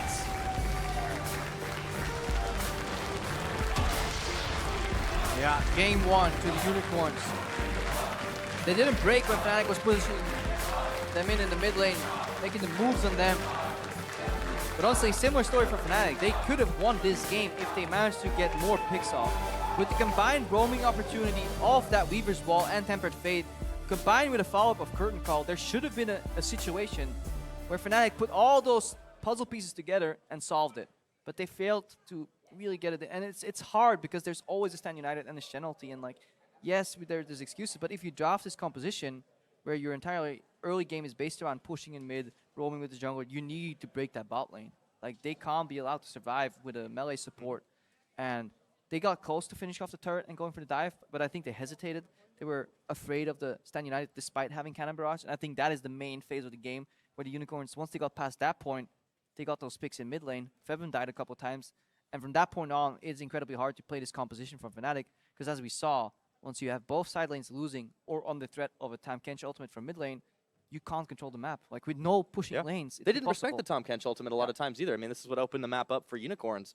And it makes you wonder, if they're afraid of pulling the trigger in those types of situations, does that merit them trying to ban these things away? We've seen people banning a lot of comfortable Exile champions, but why not about some of these globals? Yeah, I think the Tahm Kench could go up in priority for Fnatic, because it's what facilitated some of these roams. Yeah, guess we'll have to see. But with game one under our belts, we're going to head over to the analyst desk to see how it all happened. Thank you so much, Pyra. The Unicorns of Love taking game one here, and as Crepo said, and we're going to talk about a bit later, the fact that Fnatic had a lot of pressure early in the game, but they didn't, well, translate it into the rest of the game. So let's first take a look at what the Unicorns of Love then wanted to do. If you look at their draft, Vander, what is the game plan here for the Unicorns? Well, I think the early game is really tough for Unicorns. Like, Rex will pressure Shen, Gragas, and then Bart, Jhin is pushing lane to Tahm Kench Tristana, so he can, as he did, he can easily go on into Gragas blue buff, and then Talia has pressure mid. So Gragas expected Rek'Sai to come, and then Talia countered it really well by pushing him off their own blue buff. So like, Gragas was really behind from it. And then I think the whole game plan for UOL has to be just to stop Talia from roaming to the sides freely. So just put some wards, put some pressure of Gragas to Kassadin, which at level 6 should have like decent matchup, I think. Yeah. Especially with Shen. Yeah. Because Talia has no ghost as well, then Kassadin can always like try to go in and just at least force flash or chunk Talia. Yeah, and as Mithy mentioned, especially in the beginning of the game, it was all about Spirit and Febiven just putting pressure on the side of the Unicorns. Yeah, definitely. I think Spirit and Fabian did a really, really great job. I was really surprised with how they both played together around putting their Gragas behind. They used their wards well, and yeah, here we can see how Fabian level 1 sees how This is really good by him. Gragas starts with golems, then wards his red buff, sees Gragas at red buff, takes his raids, so Gragas cannot get level 2 here. Meanwhile, level 3, sorry, yeah. Meanwhile, Rek'Sai invades his blue buff, and now Fabian is gonna proceed to go and ward his own blue buff and defend it from Gragas taking it. So Gragas is gonna be like 2 levels down, and Spirit does a great job at pathing properly and snowballing his lead. So he was, what was his CS difference? Almost Yeah, double. It was double CS. He was like 90 CS and, Yeah. 40, and Gragas was like 40, yeah. Yeah, we're going to take a look at the CS difference. And a lot of times we criticize move, but in this case, it was definitely Spirit and Febiven just coming with the correct game plan and not so much move underperforming. However, you got all that setup from the side of Fnatic. So what is the next step then? Because we started to see it go south for them, Bergs. Well, I think their team code they played was risky to execute, or you need to really win early game hard, and I think it's just risky to pull it off against like champions like Kassadin, Shen, who have decent early game after level 6 and they scale well. And on Silent they cannot do anything because the Unicorns have Tahm Kench and Tristana mid, which are like 5-5 versus their duo, and Tahm Kench can always ult on silence, while Kassadin and Shen can win versus literally anyone on silence. So Talia and GP can never go on silent alone, and it just makes the whole game plan very hard to execute if you don't snowball early game. So I think, yeah, was a risky comp to pull off. I agree with Perks here that it's hard for Fnatic to pressure hard after this lead, but they had the lead, and what they had to do is constantly put pressure to both sides. So Talia can just push the wave, put a pink somewhere in the river, hide all the time. So then Tristana, Tahm Kench will always be scared to like poke and push them off. So what Bart and Jhin can do is push to tower, then look for ulting the tower, or just Jhin randomly ults to poke them off, and then Talia can come with the wall, the Gangplank ult, and obviously if Gangplank ults both with Shen, then it's much better for GP because he can stay in the top lane, just farm. Yeah, but however, it went the other way, and we're going to take a look at a couple of clips here where Fnatic lost the plot. We see Reckless dying down bottom when they try to force that move. Then Talia, the roam doesn't go quite as expected. Mithy?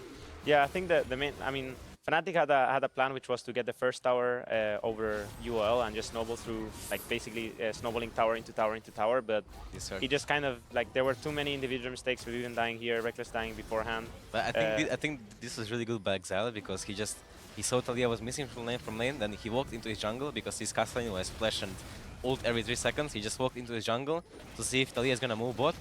And he found Talia and killed him because Talia cannot do anything. If Castlane finds him alone, he's just dead. So And Exile is the dual king. Fnatic just dies one by one. I think what Fnatic did this game was really similar to what they did against us. So Spirit got like early pressure for them for the bot lane, so they could just push all the time.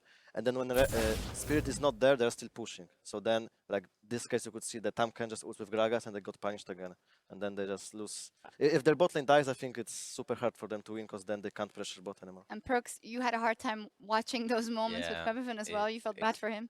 It broke my heart. Yeah. It's hard for coming into a best of 5 having this kind of first game. Yeah, and let's look ahead to the second game. I mean, honestly, having this kind of first game is fine if you can just reset from it and know what went wrong. Because if I was playing this matchup, Talia versus Kassadin, and you go behind, like you're really nothing you can do in this game. So it just sucks for him and go next game and draft better. To the next game. Red side for the Unicorns of Love, they picked in game 2. So, I feel like they're just going to go for that Shen again. And then out of Kassadin, Ryze, or Vladimir, whatever can work with Exile for Vichachi together is their win condition. So what should Fnatic target here? Fender? I think it's hard to say. Maybe I think they should probably not let them Shen or like Shen Kassadin or Shen LeBlanc. I think that's and Shen Vlad. So I think either that's they can. a lot of things. Yes. LeBlanc is useless. I think LeBlanc is really fine to have, but Shen Vlad and Shen Kassa. I think it's just so either they can ban Vlad and Kassa, and then Talia has good matchup into LeBlanc too. I think into LeBlanc and Ryze. Yeah. He plays on those 4 champs. So then, I think it's the Unicorns, the team that if you give them Shen plus Vlad and Kassadin, then they can win. If they don't get it, I think they struggle hard. So. Yeah, I would just deny it. Okay, final thoughts, Mithy? I do think that they have options in the draft and they could change their draft, but I think that if they just play the same game maybe with a Trundle instead of a Bard and try and like get that early game pressure, if the Gragas doesn't adapt and they don't make so many individual mistakes in the early game, they still can't pull it off. I don't think the draft was the biggest problem. I think it was a lot about them having an early game comp and just misplaying it. So I do think Fnatic can really pull through from this loss, and we will see what they do. I just don't think Fnatic should go for like early game comps. Yeah, Against us, they did the same. Like winning mid, winning jungle, winning bot, and then still like we're even or ahead in like 20 minutes with Hekarim, Shen, Vlad, Well, we'll see what happens in game 2. We are going to take a quick break, but before we go, sometimes players' stories are much longer than one game, one series, or even a whole season. The new season of Legends Rising takes an intimate look at 6 of the world's best players, including one of Europe's best. Here is a sneak peek.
My sound in game is kind of like I would hear from bathroom.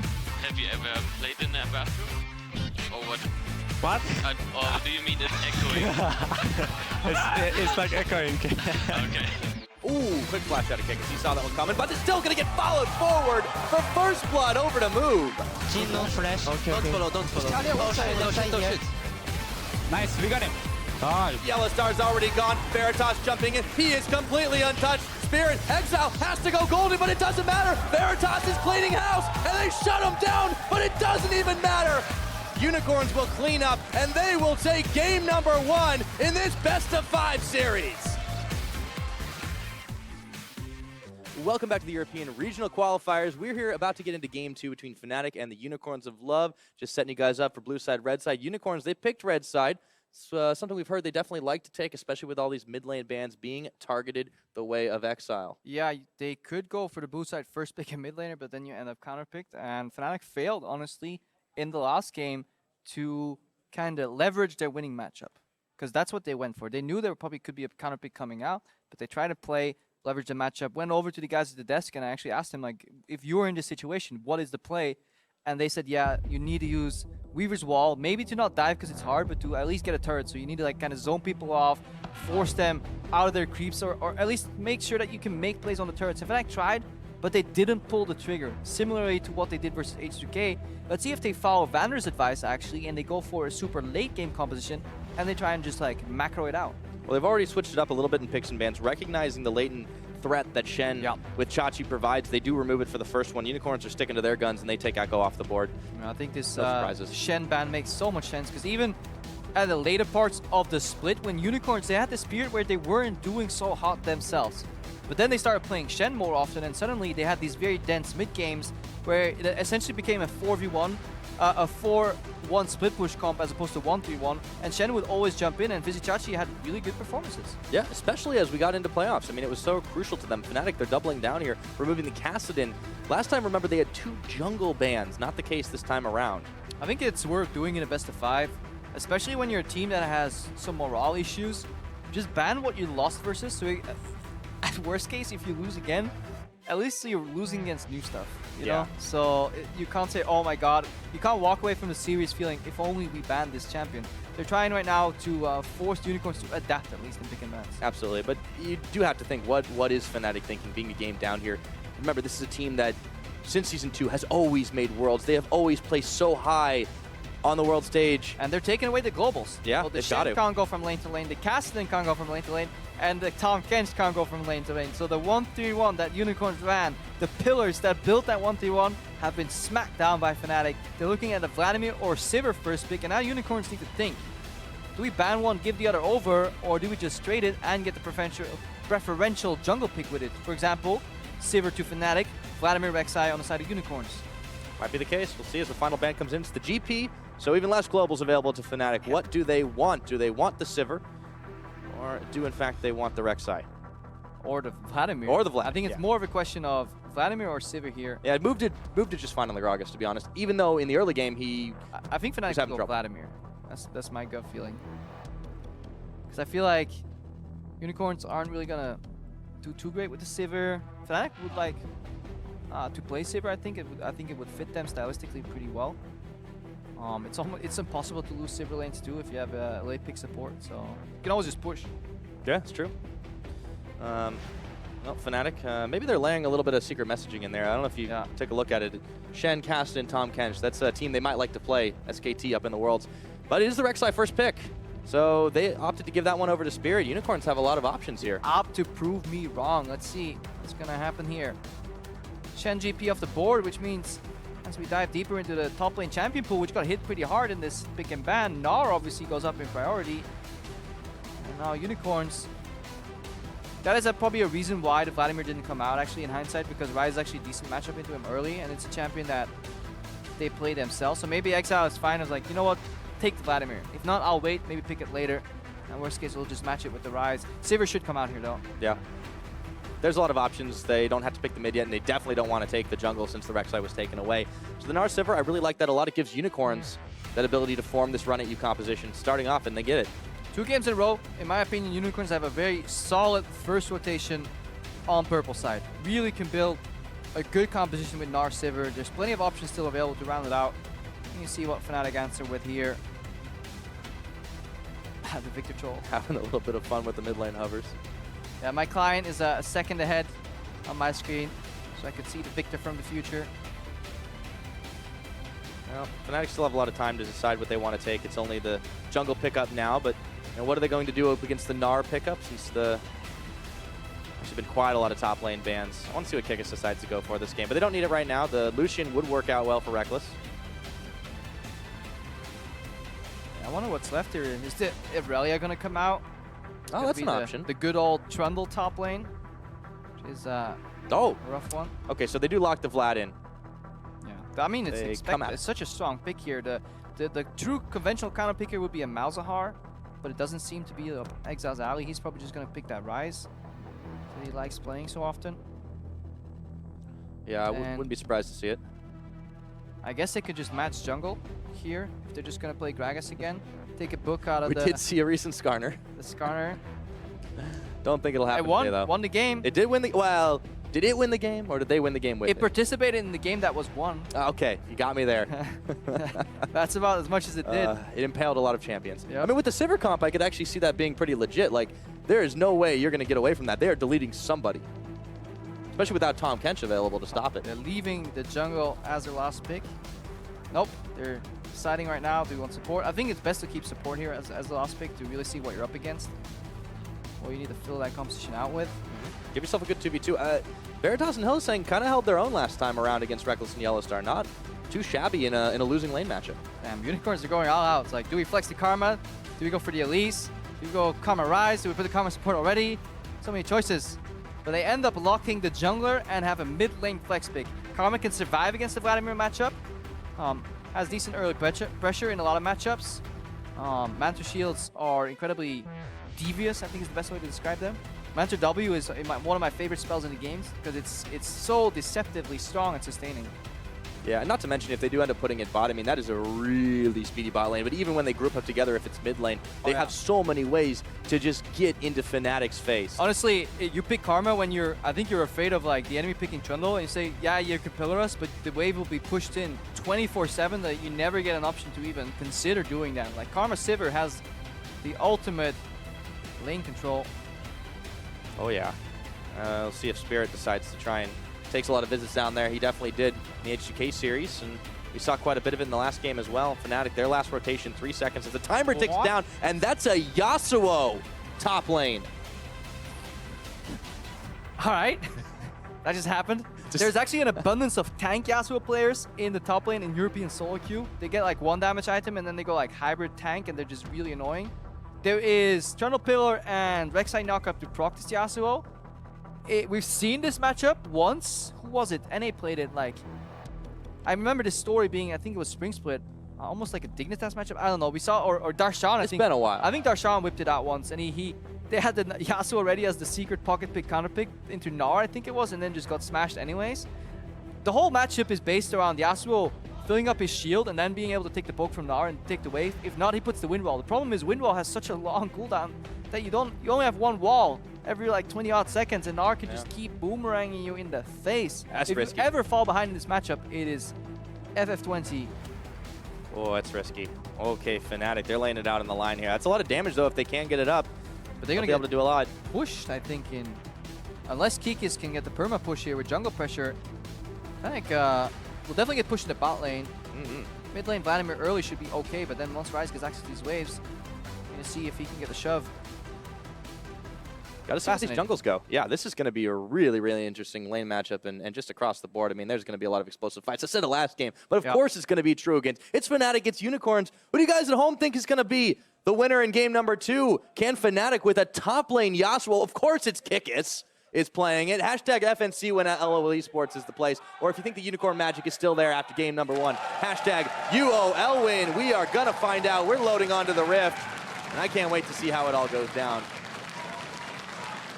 Well, you don't have to wait very long. Right on cue. Teams are ready to storm out of the base here. They got locked. The gates are open because they get put into the baby cage for like first 10-15 seconds of the game, and then you can rush out. Speaking of rushing, Never get tired of seeing that Rise run. Inspires me. Do more laps around my hometown. Yep. Around my neighborhood, that is. So Exile, we talked about this Rise. Around I run around the yeah, I was gonna say I'm actually that in shape. No, definitely not. But Exile has played this Rise. Yeah. He has definitely made a point of it. It's been banned against him on several occasions. I want to see what he makes of it this time because there were definitely some stellar moves the last time we saw it come out. We see our first duel. Yeah, Kickus is already there. Moves coming in. Surprise, 2v1. Unlucky. Ooh, he's low.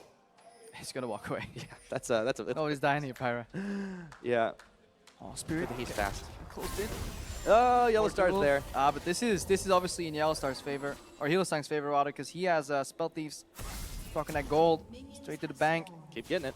Yeah, it's really important for like. There's actually a reason these guys are fighting. Because Lucian Trundle, while they can do Krugs, if they get poked off, they can get proxied. Like not proxied in the traditional sense. They can get farmed or zoned off farm while Karma Sivir zone them level 1. This is actually, if Hylissang plays this right, Reckless and Yellow Star may not get any CS in lane.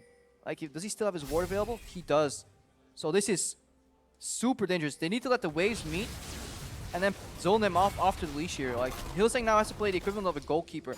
This is really greedy from Fnatic to have a losing bot lane and have them leash and give Sivir early access to the wave. The only caveat here is if Veritas over pushes, okay, he's putting the range one low so he can decide if he wants to push or not. Kind of hit them too much though. So I think Fnatic's happy here. Look at them. There's only 4 creeps remaining. They're all low HP. They're going to get all these creeps to them for free.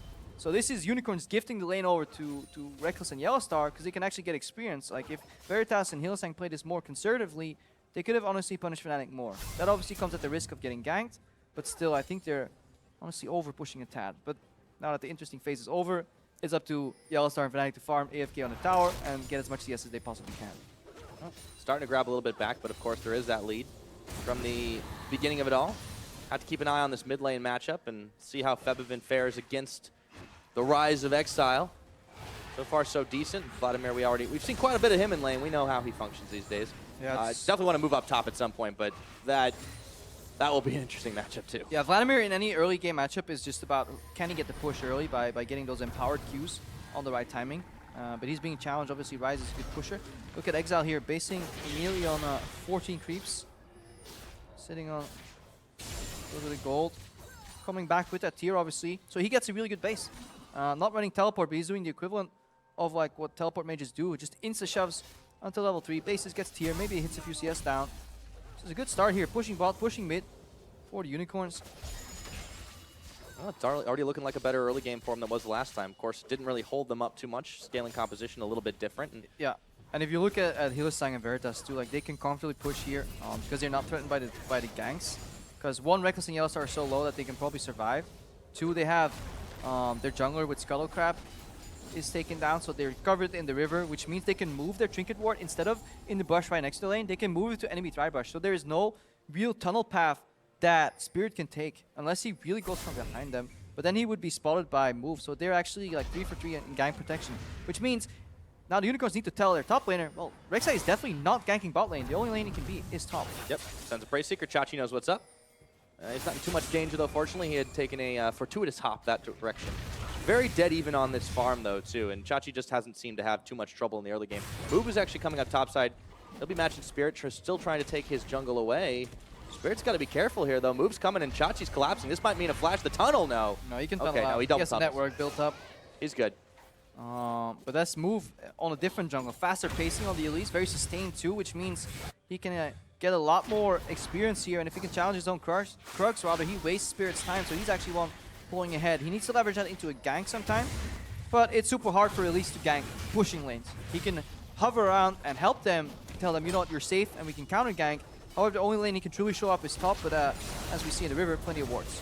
Okay, Veritas got stopped up by the pillar, but he punished Yellow Star quite heavily. They're low health bars on both him and Reckless. Because they can never commit. They can never chase on that pillar because they will run. Their minion wave's already half dead by the time that pillar comes out. If they chase the trade, they will be fighting 6 creeps versus 0, which means you lose that trade. The same way right here, Exile, he gets poked, but he can't commit to that trade anymore because if Febivin fires back, Exile stands still, he's going to eat minion damage. And Reckless has to do his best. 9 CS down right now is okay, but at one point, the potions run out. Look at Yellow Star, 0 pots. Look at Hylissang right now. And look at the CS Couple difference. more. He still has 2 potions left himself, so... Yeah, this Sivir Karma lane's already starting to wreak some havoc on Reckless and Yellowstar. You can see Spirit coming down bottom side, though, and there is no more Scuttle Crab vision. This could be dangerous. Veritas, he moved forward. There's a flash chomp from Yellowstar. That is going to give the game up. Instant exhaust down, spell shields on the Praise Seeker. They turn their attention to Hylissang. He's going to flash over the pillars there. Exhaust on him. That's going to be first blood. It's over to Reckless now, and Spirit's a little bit low, but can he get out of town? Move has come in to try and relieve this one. Double TPs. Spirit's gone down. Move takes him out. Move a little low, and Yellowstar as well. Reckless takes down Move, and it is a big party in the bot lane, but Reckless is going to fall. A double kill over to Chachi. Good attempt by Fnatic, but minor misplays that leading to the Unicorns actually pulling ahead. We'll tell you later why. Let's see if they can just push in. Yes, you always focus the AD carry. This play started by Yellowstar going for his traditional kind of let's flash on the enemy AD carry, slow him down. Veritas had no flash available. His spell shield ran out, and Spirit did not want to flash for the couple of inches here. Look at the start here. They could have went for Hylissang, which is fine, but if you commit and burn enemy spell shield, you can't Embarra here, but you should just flash Embarra if you're Spirit. Like, you should literally just go onto Veritas, because then the pillar will block Veritas, and the reason you do that is if somehow this becomes an extended exchange, Karma would be alive, and not the Sivir, because this Sivir is dealing out tons of damage here. Yes, this is a sloppy flash from Move. The second proc of the Reckless passive kills him as he flashes out, but now Veritas is being untouched, and he's like literally killing everybody one by one, and this is miscommunication by Fnatic. They went on a target with flash, while Sivir literally just flashed in front of them. Spell shield was down. There was no escape. Knock up into pillar is a guaranteed kill on the enemy AD carry. Always focus AD carry if you can. And now Kikis is chased away from his own tower here. 7 minutes in, the Unicorns are starting to move it forward. They should be able to get themselves this first tower gold. Yeah, this is a little bit of a throwback here on 6:15, but look at going in the Unicorns' favor. They get themselves first tower blood. Fnatic are way far behind Because with only 2. This goes back to the earlier play. If you end a play on a push, which means the enemy minions are in the enemy turret, or like your minions are in the enemy turret, you get to base, and you're quicker on the play. You base first, you run out, you go to top lane. They have to push out the lane once they come back, and you get first brick here. And right now we see a Herald trade for Dragon, and honestly, while it is an Infernal, Rift Herald is not to be underestimated, especially not in a swingy matchup like Yasuo versus Gnar. Oh, absolutely, and in Chachi's hands too. Has already given Kikis a little bit of trouble, so that first Dragon goes over to Fnatic. That is important, but as you said, the Rift Herald picked up by Visit Chachi now. They've got themselves quite a lot of power to work with to start pushing on the sides, and last time Unicorns gave Fnatic a hell of a fight in a 1-3-1 situation. They could possibly do it again here. Yeah, Fnatic didn't even finish the bot lane turret. That is the most important part of this. So Hylissang and Veritas are right now, they're safe in this bot lane. They can control the wave however they want, and it's so much easier to play with the turret behind you. The only guy playing on the long lane right now is Kikis, but he's suffering against Vizichachi. Look at the vision that they've left too. 2 pink wards. These things last forever here for the Unicorns.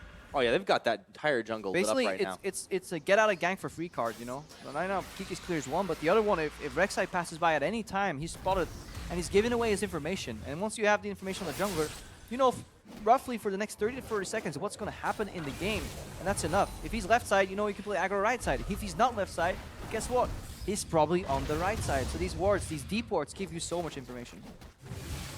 Unicorns able to use that information to keep themselves nice and safe here. It's like a mental Pass right trigger. through it. If you're a bot lane that's double poke, double ranged, and you see jungle on the other side of the map, you just get happy. You can just play. I call it like playing like a donkey. Like you can literally play on the enemy turret because it's gonna punish you. Clinical term, right? Yeah. Yeah, this tower's already down to half its health. Reckless is going to be able to clear some of this away, but nonetheless, Veritas and Hylissang are having a grand old time of it. Start things off. No ults available on the supports just yet, but... And a play that is possible right now for Unicorns is give blue buff over to Exile, have him push mid, then path down with move, have Vizichachi teleport down later, and go for kind of a bot lane fiesta with 5 people, and take that turret down. Yeah, it's not already. So we're getting close on to 10 minutes here. Move is heading towards Spirit. Should find him out in the jungle, and at the very least, find himself pink, and Exile is in some trouble, but Move tags his way right back on in. They turn their attention over to Febivin as he comes up out of his pool. A little bit of damage, not too much more. Exile saved his flash. Hangs on to those summoners. He does use the Ghost. Does use the Ghost. Trades it for a lot of damage, though, so that play pattern that we were talking about earlier, the potential roam down bot, thwarted for a little bit. Fnatic bot lane. Free damage in Yellowstar here, too. Yeah, but they hit level 6, which is, they have all-in pressure. Trundle pre-6 is not so fun to play, but at level 6, there's always a looming threat of Pillar into just sheer damage all in. Right oh, now, nice combo. Spirit is taken really low in this one, but Febivin has got his back, and Exile has got moves. They've chopped him in Rune Prison for a sec. In goes Reckless onto Hillisang, spends a full channel of culling. Yellowstar, that would be enough damage, but the flash last second, followed by Yellowstar. Oh, double exhaust! Oh, he's trying, but the chomp is too real. Now Exile, let's see if he can catch him on this one. Throws him in the prison for just a second, and Veritas, they surround. Yellowstar knows he chased too deep, and Veritas picks up a kill. Yeah, well, I wonder why that ultimate wasn't triggered earlier. Hillisang, so he would die from the bleed. Would prevent Yellowstar from flashing over, but you had to go for it. It's the rule of the support. If you can get a flash 1-for-1, you take it. Gotta establish dominance. It does leave Reckless with access to this wave. But overall, Hillisang overstaying is welcome. Just a tad, still level 5. Like right here, Yellowstar just ulti, you know, get the dot damage. So when this guy flashes, he's dead. So because he didn't ulti, he had to flash, he had to flash, had to exhaust. This is 2 summers that you can trade for, just your ultimate. Yeah, and he didn't have to die there either. Yeah, and you're alive. But the summoners, Pyra. Yeah, no, summoners are Think of important, the man. pillar. They take a lot longer to come back up than you do. Yeah. Like you're up in like 20 seconds. These things, these flashes, they're precious. Yep. Like diamonds. Well, you know all about that one. I was a diamond. Screw you, Pyra. It's okay, man. It's a few more divisions higher than me. Down on the bottom side, Veritas is going to finish up the tower.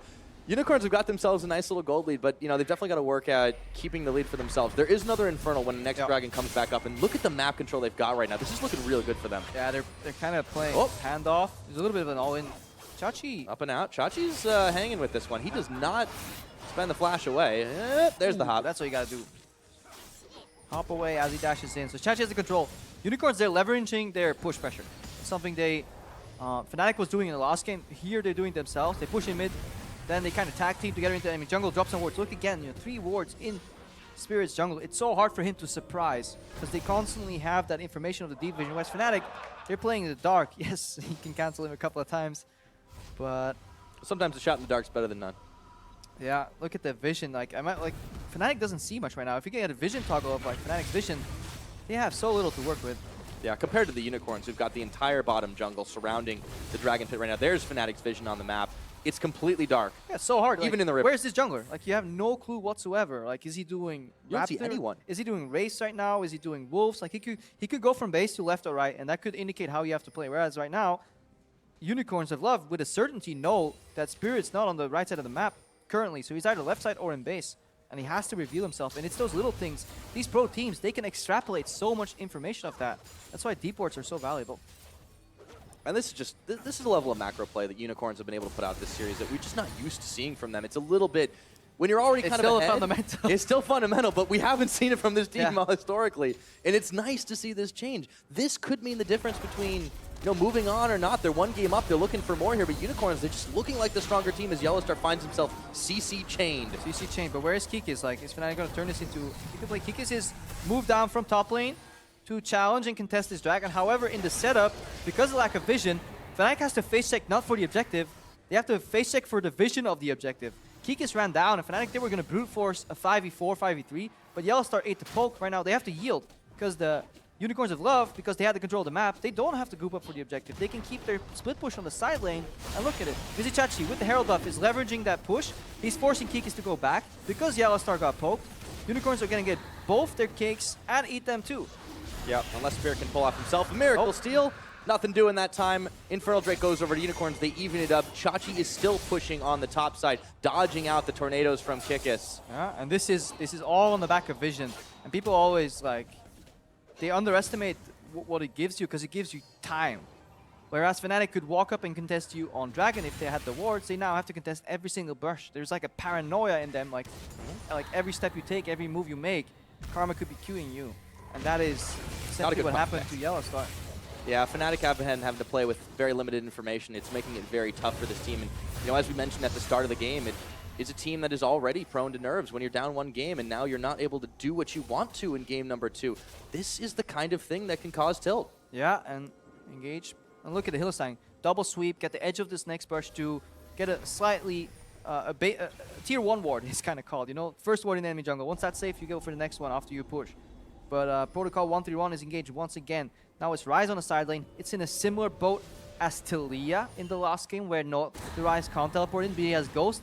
And he has his ultimate later on to join fights. Yeah, and that ward that Yellowstar was able to put in is like the first they've gotten in the Unicorns jungle in a long time. Now Febvin is dueling it out with Veritas in the middle. Good spell shield. Yeah, there's a good spell shield. 2-level difference. Got to be careful on Veritas' side. But Chachi, he's still doing work, and he does put away the tower, while Fnatic will only finish off their first in the bottom. That's the difference this game has been already. Yeah. Unicorns, they can't quite play around topside yet because Baron is yet to spawn. So Exile needs to hold here. He needs to like not 15 succumb minutes. to the pressure. But Exile is almost, or Visit Chachi rather, is so comfortable. You know what? You take one down, pass the gold around, and you go to the next tower. Yeah. He's doing a lot of damage, a lot of work with the Rift Herald buff. It's certainly paid out dividends for him. Febvin will finally find that second pink ward, but Unicorns have already done what they needed to do up in this side of the map as they had knocked down the second tier turret. They've lost their deep vision right now, though. So the map has kind of reset, despite being 3,000 gold down. Fnatic also put their 3-man squad in the mid lane. They have good side laners with the Yasuo and the Vladimir, but they're not as in a dominant position as the Unicorns due to that gold deficit. Yeah, matched on Dragons as well. There'll be a Mountain Drake coming up next that can help turn the tide in case of Baron. Just about every time, Exile will find a pink ward in the Tri-Brush here and clear that one away since he has free time on it. Unicorns on the bottom side looking to reestablish their vision control, but it's Hylissang who finds himself by himself, and he inspires his way out of danger for now. We'll see if Unicorns can keep this map pressure up, kind of holding a line and shoving into Fnatic territory. Definitely like the way the Unicorns have been using their pink wards throughout both games. Honestly, it's the foundation of the vision because they last indefinitely, and honestly, you just need, because you don't have access to infinite amount of wards right now. Hylissang trying to protect his brush, but he's kind of cornered here. Good zoning by Veritas. He steps forward, puts the aggro on Febvin to make sure that his support is not getting cornered in the brush. It's a fight for its ward wards right now. Oh, we've seen several of those. Spirit is pulled the trigger onto Hylissang. The tether's still there. They've stopped him, but Yellowstar's at his back. Don't mind me, just taking my Rek'Sai for a walk on the leash. Spirit's going to have to back off out of that one. They do want to grab themselves control. You can see Exile still happily farming away on the jungle, or on the bottom side rather, as Chachi takes away the blue buff. So we'll have to see how it all goes down. Unicorns, I mean, one game up here. It's a best of 5, but if this keeps trending this way, Unicorns, they could be one game away from facing off against Splice. And, you know, for Fnatic, what a crazy thing that would be to not make Worlds after so many successful years in a row. So many good performances too. You know, they had 2 semifinals. They've earned a world championship. Historically, this Fnatic organization is one of the, honestly, one of the best, if not the best in Europe, with the most achievements here. They can even exit the season with their head held up high. You know, it's same what the desk said. Mithy said it too.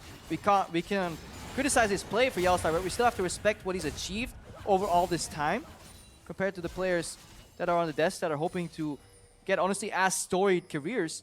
But still, for Fnatic, this has to feel bad because they come in game 1, they lose in the fashion that they did where they didn't pull the trigger. Right now, they have the Yasuo pocket pick that comes out. It completely falls flat the same way it has done in the past because it works in scrims because everybody plays hyper aggro, but Unicorns much more controlled. This is not the bloody Fnatic Unicorns of Love series that we're used to seeing throughout history. It was like something like 30% bloodier than most average Elite games whenever Fnatic faced off against Unicorns. However, this is the complete opposite. Crazy last-minute Nexus defenses. I mean, Unicorns were able to control it towards the later stage, or towards the mid and later stages of the game in game 1. Unicorns are holding this lead. They're not jumping the gun. They're not pulling too far ahead. And I mean, this is the kind of team that you would look at to make Worlds.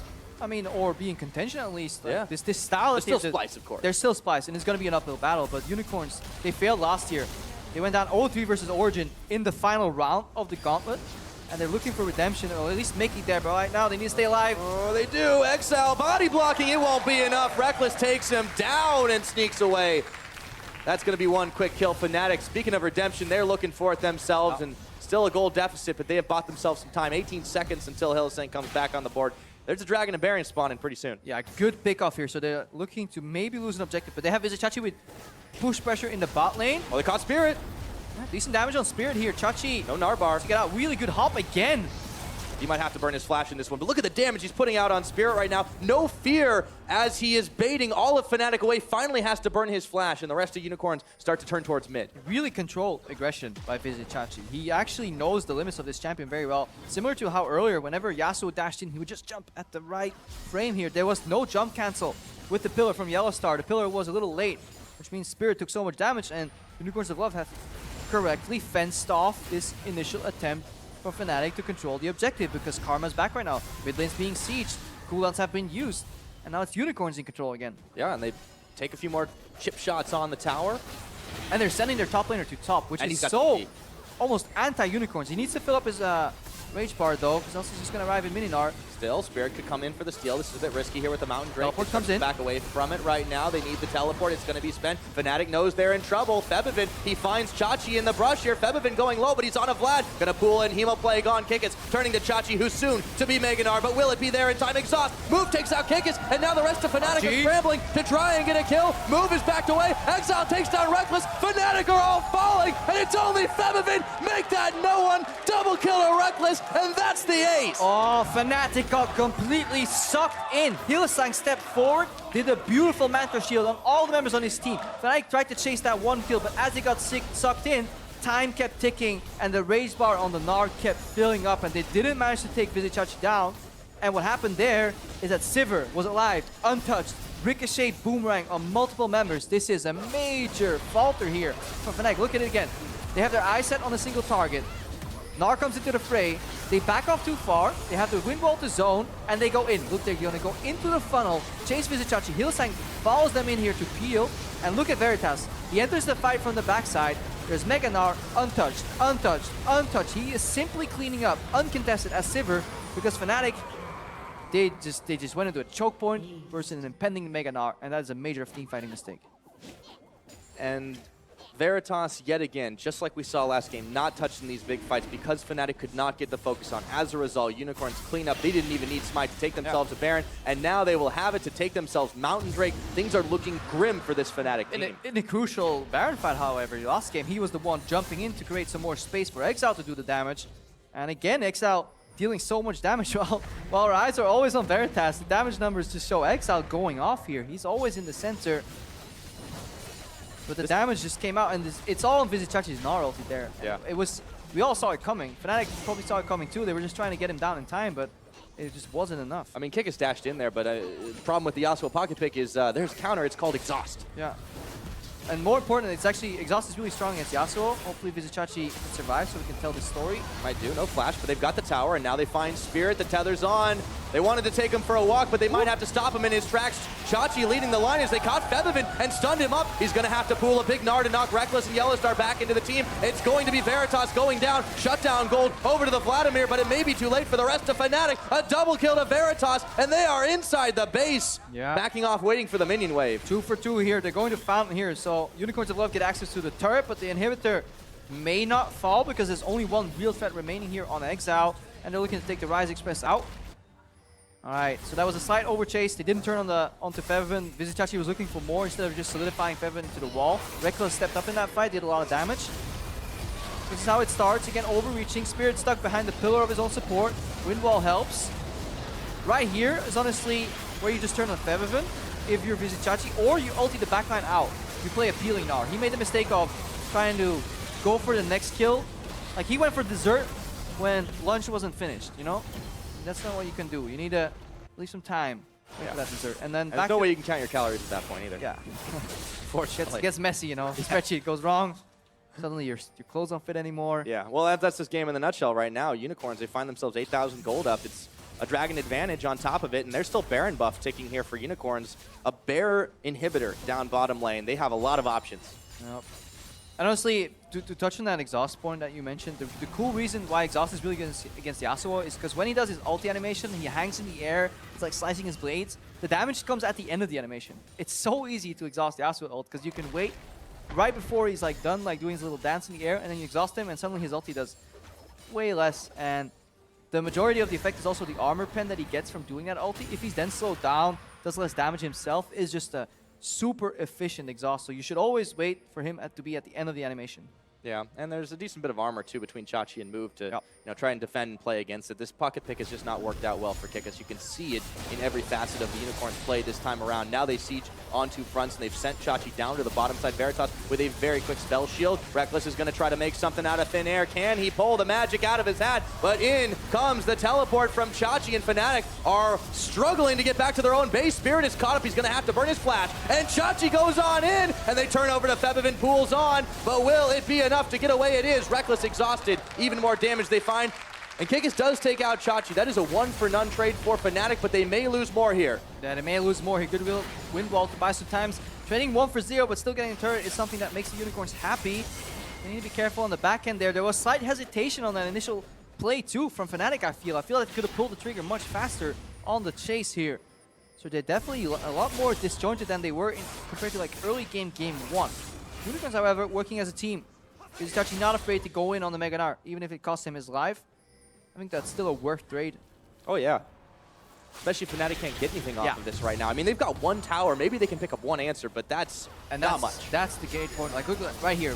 Reckless gets a couple of procs here. Is Spirit gonna in? Is he holding? No, they're all walking forward. So the point of the hesitation of Fnatic was wrong, null and void. Right now, is there any major mistakes? No, there's good boomerang or good Yasuo Q that comes out here. Fevin's stuck. He goes very low into pool. Very low in Spirit, very low in Vizichachi. But then you don't need to kill the members. Killing them sends them to base for like 20-30 seconds. Just chunking them sends them to base for like 15 seconds, which is enough for you to get access to the turret, the objective. That's what you're playing for if you're Unicorns.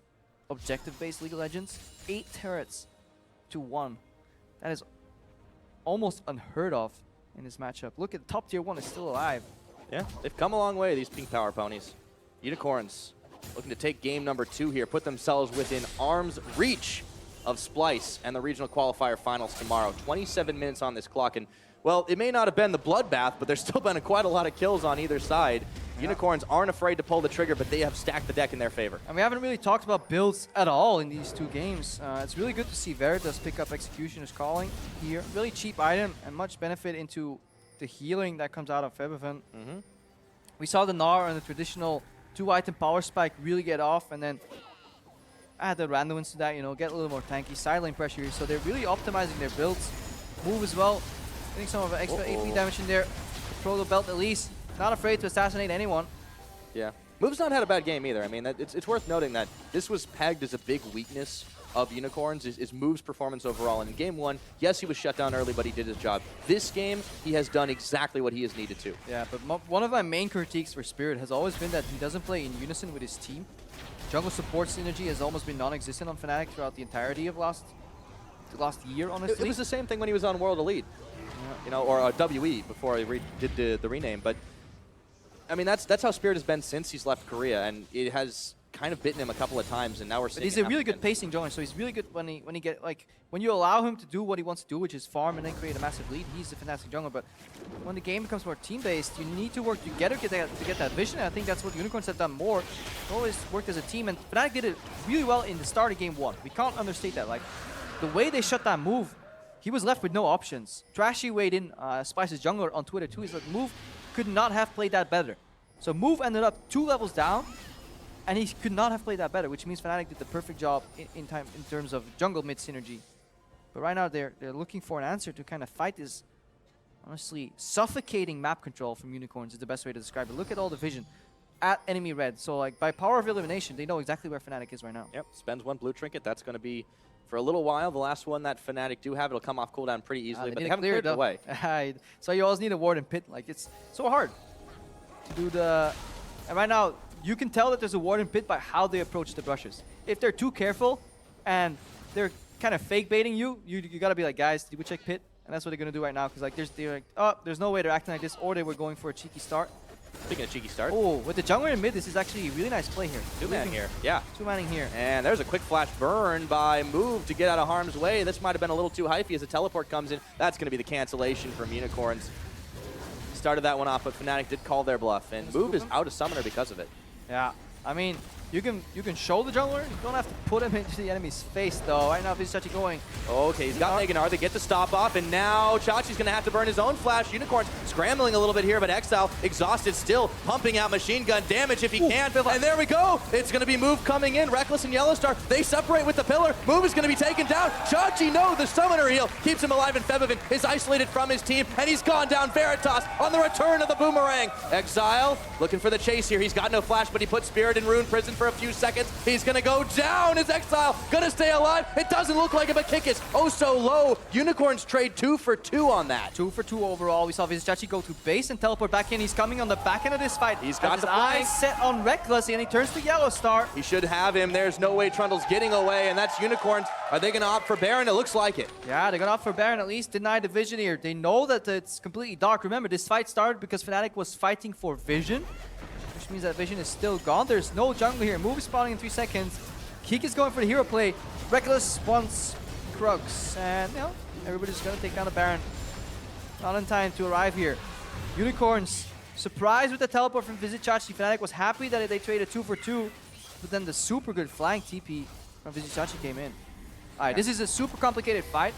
The concept that we could track in this fight is how people move in at the side of the fight and then move back out. I think a couple of players did that really well. We have Exile doing it okay at the start. He will fail his flash right now and go into the wall, which is a little bit unlucky. Veritas gets zoned off now. Febiven's gonna walk up and flash over the wall, and he really forces the backline from Unicorns back, but they really good heal on VODS keeps him alive. And this is Veritas then stepping forward because he knows Exile was drawing the aggro. So the switcheroo of aggro was done really well. Now Spirit goes in, Exile draws a 3-man squad down towards him, and Spirit feels backline. But the fact that Veritas got the heal off on Chachi earlier was really important. Guess who's showing up right now? It's Gnar with no Manar bar, but he can still just put Yellow Star in a bind, and that's enough for Unicorns to win this fight. So even with a fail flash of Exile, they really played the outskirts of the fight very well. Major props to Febiven to really controlling the center of the fight too with a good flash, but they were just too far behind. And look at how crucial Unicorns' control this game has proven. I mean, you saw that for a second Fnatic thought about chasing on Exile, but he went back to tower. That's a first-tier turret, almost full health at 32 minutes. Fnatic have only gotten the 1. Yep. Yeah, they secured that 1 early dragon, and it's definitely keeping them alive here, but 32 minutes in, they got 1 tower. They have 10 kills to 14. That looks okay, but they're down over 10,000 gold. This is a massive deficit. Yeah, and that's why this fight that was played honestly so well by Fnatic, like that Vladimir flashing in like that, it should be, that's a dead Chachi if the gold's even. The problem is because they're so far behind and Exile had the safety of his turret, they could drag out that fight right now. Looks like the inhibitor won't be dragged out. That's taken out by Unicorns. They're going to start trying to clean up. Remember, there is no inhib turret down on the bottom side, so they don't even need a mini wave to take this one. Fnatic are scrambling to try and push them off, but it is way too late. It's already gone. Unicorns swing for 2, and they grab them 32.5 minutes in. They're looking to start closing this one out. Yeah, and now it's not of a matter whether Unicorns finish. It's just the fashion in which they choose to do so. Are they going to go for the ultra safe 5-man group, or maybe peel off VODS, put him in the mid lane, have him push in a little bit? Well, there's a pretty good reason a lot of the community was looking at Unicorns saying they are looking stronger than Fnatic in their current form. But if they go 2-0 up over this one, it's going to be really, really hard for Fnatic to come right on back. You need to get your mental in shape. They need a pillar into Yasuo ulti on 2 key players here. So if they can get Ryze and Sivir magically together and Yellow Star pillars them and then Kikis versus R, maybe Fnatic can win. And that is a very green win condition. Last inhib tower. Getting chunked a little bit. There's still 1 cannon creep. Powered. This is why it's better to split push, because you can push in mid and bot. Like right now, Unicorns are just waiting. They're waiting for this cannon to do its job one shot at a time, and they're waiting for mid lane and bot lane to arrive. If you look over, the waves are stacking. So the only way Fnatic wins if they pull the trigger before that, or if Unicorns overextend. If the Unicorns take a patient approach, this game will end. Yeah, Chachi, he knows, he holds on and hops. May not be this exact way, but look at how low that is. Just a couple more shots would be all they need. The wind wall is going to fade. Like, this is it for Fnatic. And there it goes. Because they have to catch the waves. If they waited 1 more wave and Unicorns didn't bite back, it would have been all over right now. That's 3 inhibs. Yeah, 3 inhibs down. 5-man pillar, but no Yasuo near. We've seen this one before. Unicorns in game number 1. Had a rough time in the early game, but they were able to scale back on up, and now they are the ones fighting out Fnatic inside of their own base. Hemoplague on to 3, but it may not even matter. Flashes for Febiven. Chachi going deep. Double tower damage, but he has sacrificed himself for the cause, and Kikis gets his GA pop. He'll come back up in a second, but Unicorns are more than equipped to deal with this right now. Sitting on there, Spirit flashing in, looking for Exile. Can Febiven finish him off? He can, but still the Nexus turrets are falling. Fnatic have to get back to base, but they've got nothing left in the tank, and this Nexus tower, Nexus is going all the way down to 0. 35 minutes in, the Unicorns do it again, and they are 1 game away from taking the series. Unicorns so close to returning to that final stage of the gauntlet where they can play for a spot to Worlds, and Fnatic right now. They've now lost rather 9 games in a row.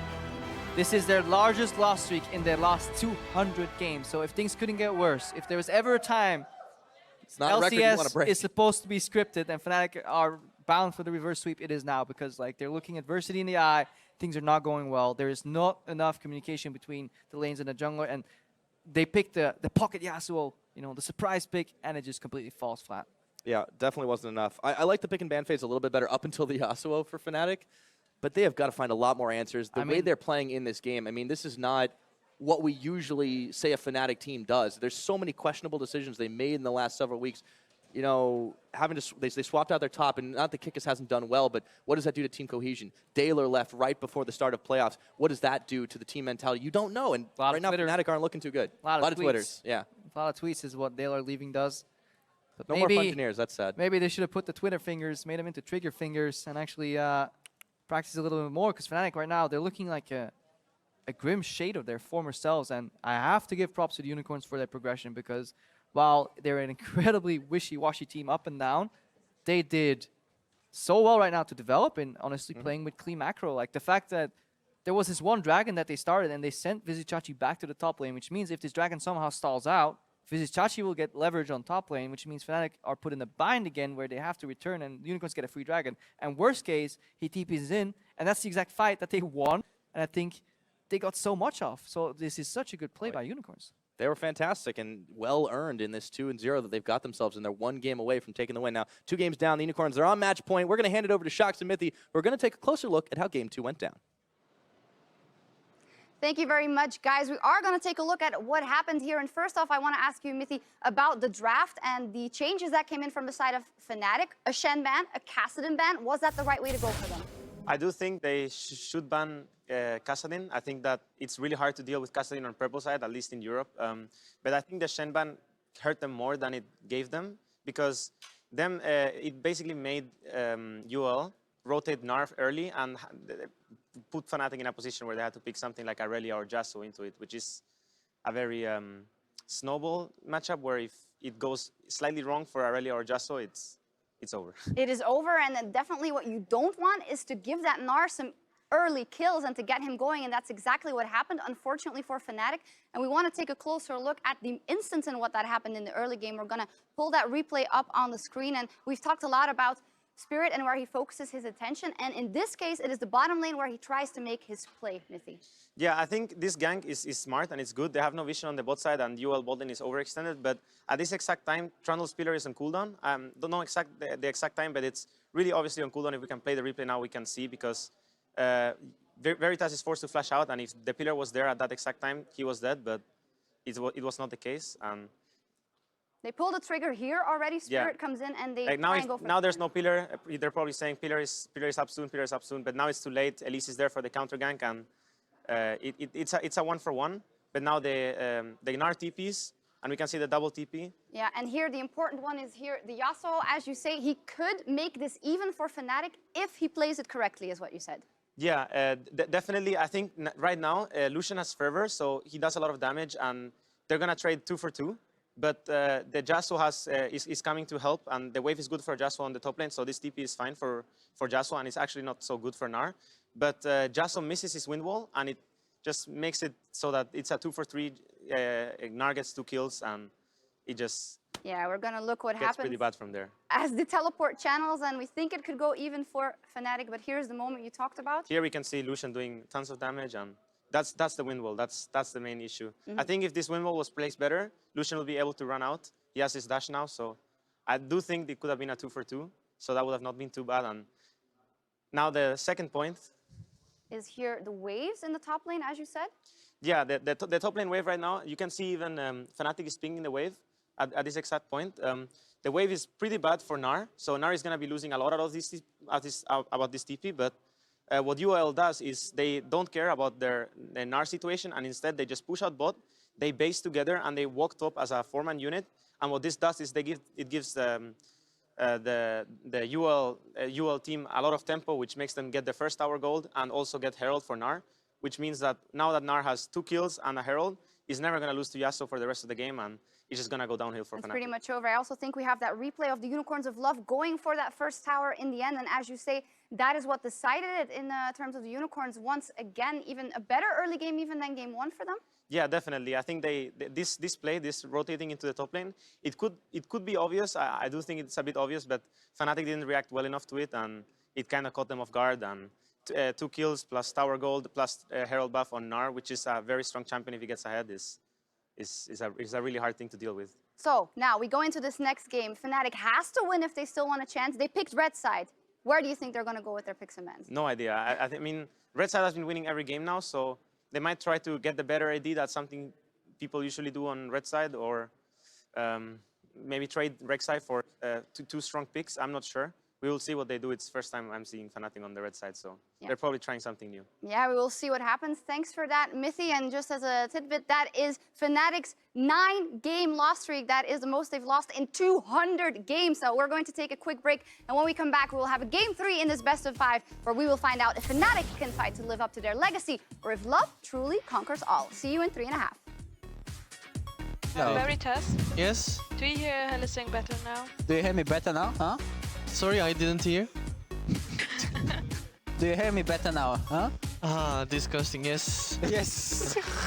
He's got a flash, however, the pillar's there. Exhaust on him. That's going to be first blood. It's over to Reckless now. Spirit's gone down. Move takes him out. Move a little low, and Yellowstar as well. Reckless takes down Move, and it is a big party in the bot lane, but Reckless is going to fall. A double kill over to Chachi. Yellowstar, that would be enough damage, but the flash last second, followed by Yellowstar. Oh, double exhaust. Oh, he's trying, but the chomp is too real.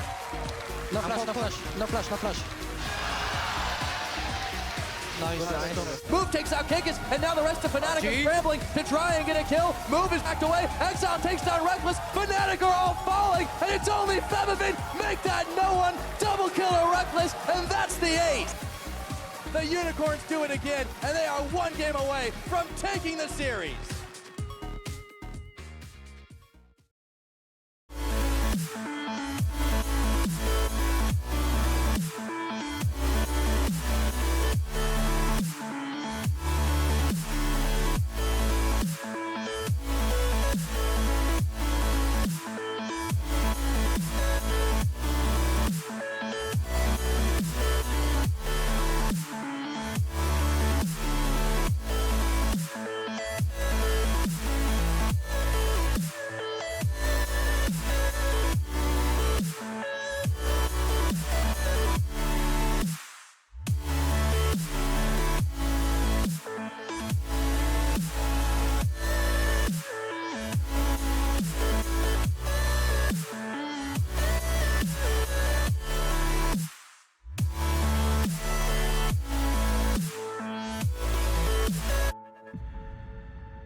I've never been to Worlds once, and there was no Polish player since season 1 to go to Worlds.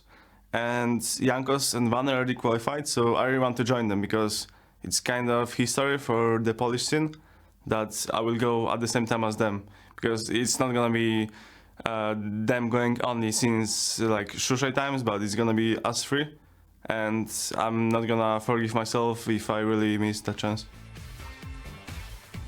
Well, he may not be making it to Worlds after this if all said and done, but his former team might. Unicorns, they're 2 games up right now. Everybody, welcome back to the European Regional Qualifier. Pink Power Ponies, they're 1 win away. This is going to be crazy. If they win this, they go out and face the regional boss, Splice. Yeah, imagine if Unicorns just sweep Fnatic 3-0. They're walking over, Hillesang leans in, just as Sheepy sends his regards to Kikis. Because, you know, he left the Unicorns a long time ago. And he left G2. And then, yeah, decided to play the card of, like, put me in, coach, or I'm out. And he was out, and he joined Fnatic. Yeah. Well, it looked pretty successful, in all honesty, for a couple of weeks, but...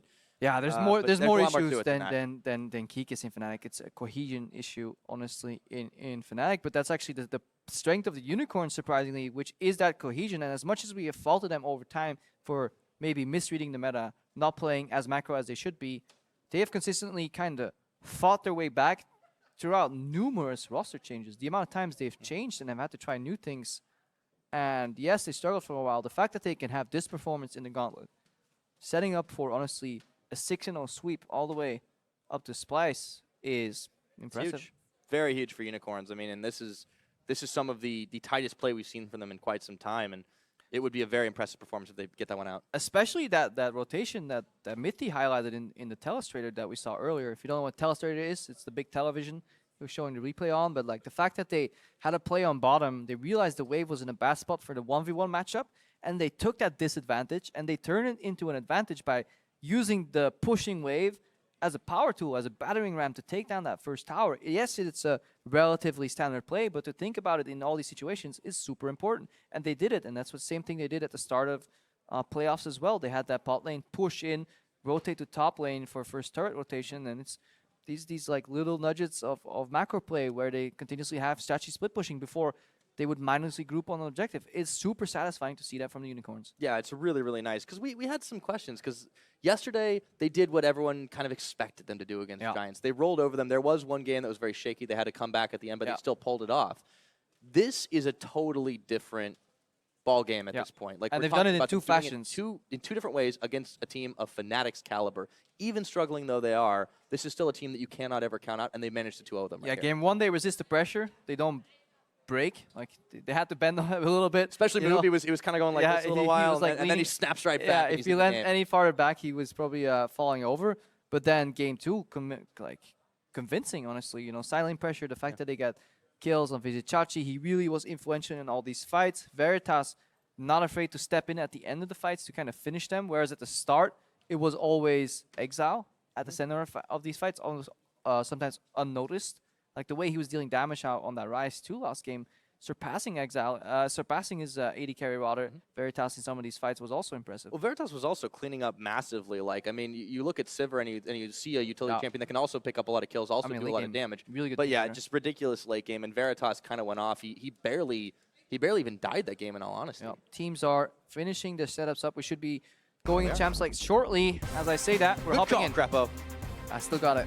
One thing that is slightly different about this game is Unicorns will be on the blue side. This is Fnatic's choice now that they have elected to go red. So they are trying to take the Unicorn strategy for itself. So far, the bans have not changed. We have the Echo, the Braum banned by Unicorns, followed by Fnatic with the Castin, but now the Rek'Sai is banned out.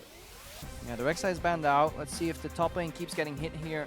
Last ban going to be another Shen ban, giving maybe the Gnar over to Fnatic themselves. Unicorns, what do you want to first pick? Is it going to be a first pick Sivir? Because the strength of Unicorns so far has been a really solid opening purple side rotation, where they get 2 power picks that they can really build their composition on. And right now, as Pyra gets really scared and I feel hot water running down my leg. I spilled a little on you, I'm sorry. Yeah, never drink and cast. At the same time, especially not tea. He conveniently spilled it all in my direction too. My desk is like, my notes are gone. I'll use some of mine to dab it up. Yeah. But as we say it, the Sivir does come out first rotation after the Karma ban. At least it's better than you muting me. Yeah, I've made a couple of mistakes in my time. By the way, the Yasuo was also banned by Unicorns. Unicorn. I mean, why not, right? I You're up guess. 2 games, even if you were worried about it. Okay, that's interesting. Maybe they just want to nard themselves and tell Fnatic to play the Shen. Let's see. First rotation here. Sivir first pick as expected. Fnatic can leverage on their Vladimir or on their mid lane counter pick, so they don't need to lock in Vladimir that early. If they want, they could get. What would they get here? Jungle 80 carry? But they can match 80 carries already revealed. Usually this is where people go for like their favorite top laner. Top laner plus jungle is conventionally the rotation here. Yeah, I mean, they could grab the Gnar for themselves. That would be... And in case jungle is revealed, they go like top lane support, I feel. Timer's ticking down, and they've really hovered on this Nidalee the entire time. The Lucian's locked, and so is the Nidalee. So Spirit... that's something you don't see that often. Like usually first side red, like first pick rotation red side is used to kind of rush some really good picks out that have been left open. Fnatic is saying, you know what, we're comfortable counter-picking whatever gets picked up next. And Unicorns, they're building themselves a bulldozer. This is a composition that fits Taric really well as a support later on too, because you have like range extension, you have a ghost champion in the mid lane. If they lock it in, I would like them to see them play it, because you have range extension on the Shen ultimate, and that's something that's super important. And it's been really good for Chachi, but even last game when he had the Gnar, it was a story of him still bulldozing over his competition, and I like to see this. I think Unicorns, there's no reason they shouldn't lock both of these things in. Well, time's taken out. They have 5 more seconds. They'll take all the time they need until they run out of it, that is. So we do see the Vlad and Shen locked, and Unicorns, they have 3 power picks. I imagine Gnar Malzahar has to come out for Fnatic. I don't see what I'm missing. I could check my notes for champion picks, but they're a little... Unfortunately, I've ruined them.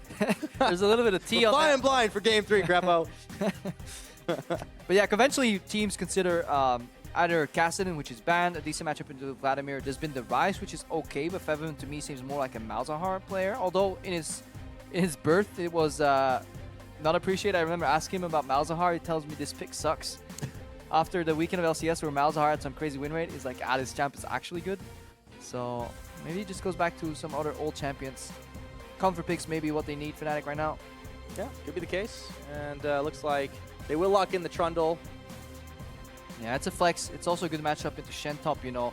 Oh, even as support, Trundle is a really good pick here because it works into Sivir because it punishes the matchup, forcing Unicorns to maybe go Tahm Kench over the Taric that they wanted, unless they have a slightly harder lane to play.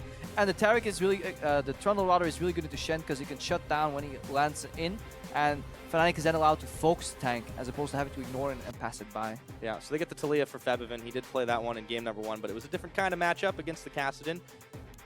If Unicorns right now want to pick for lane, they pick the Tahm Kench to have the Sivir survive the pillar engage. If they pick for kind of the bulldozer comp, they get the Taric.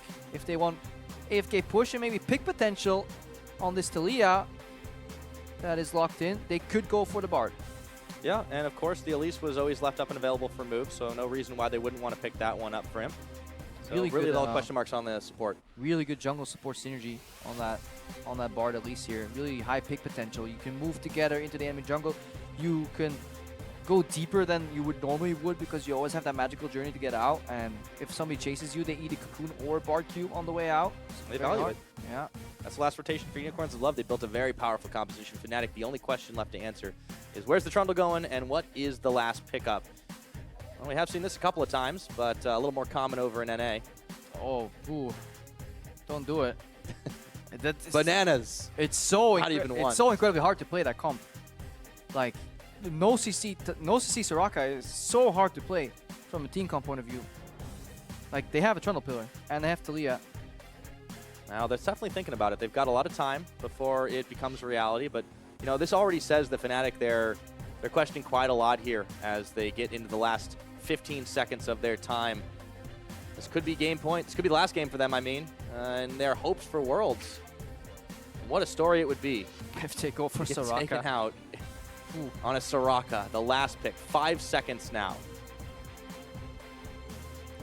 And the last second switch Go back to up? Soraka! Wait a minute! No, pick the Soraka!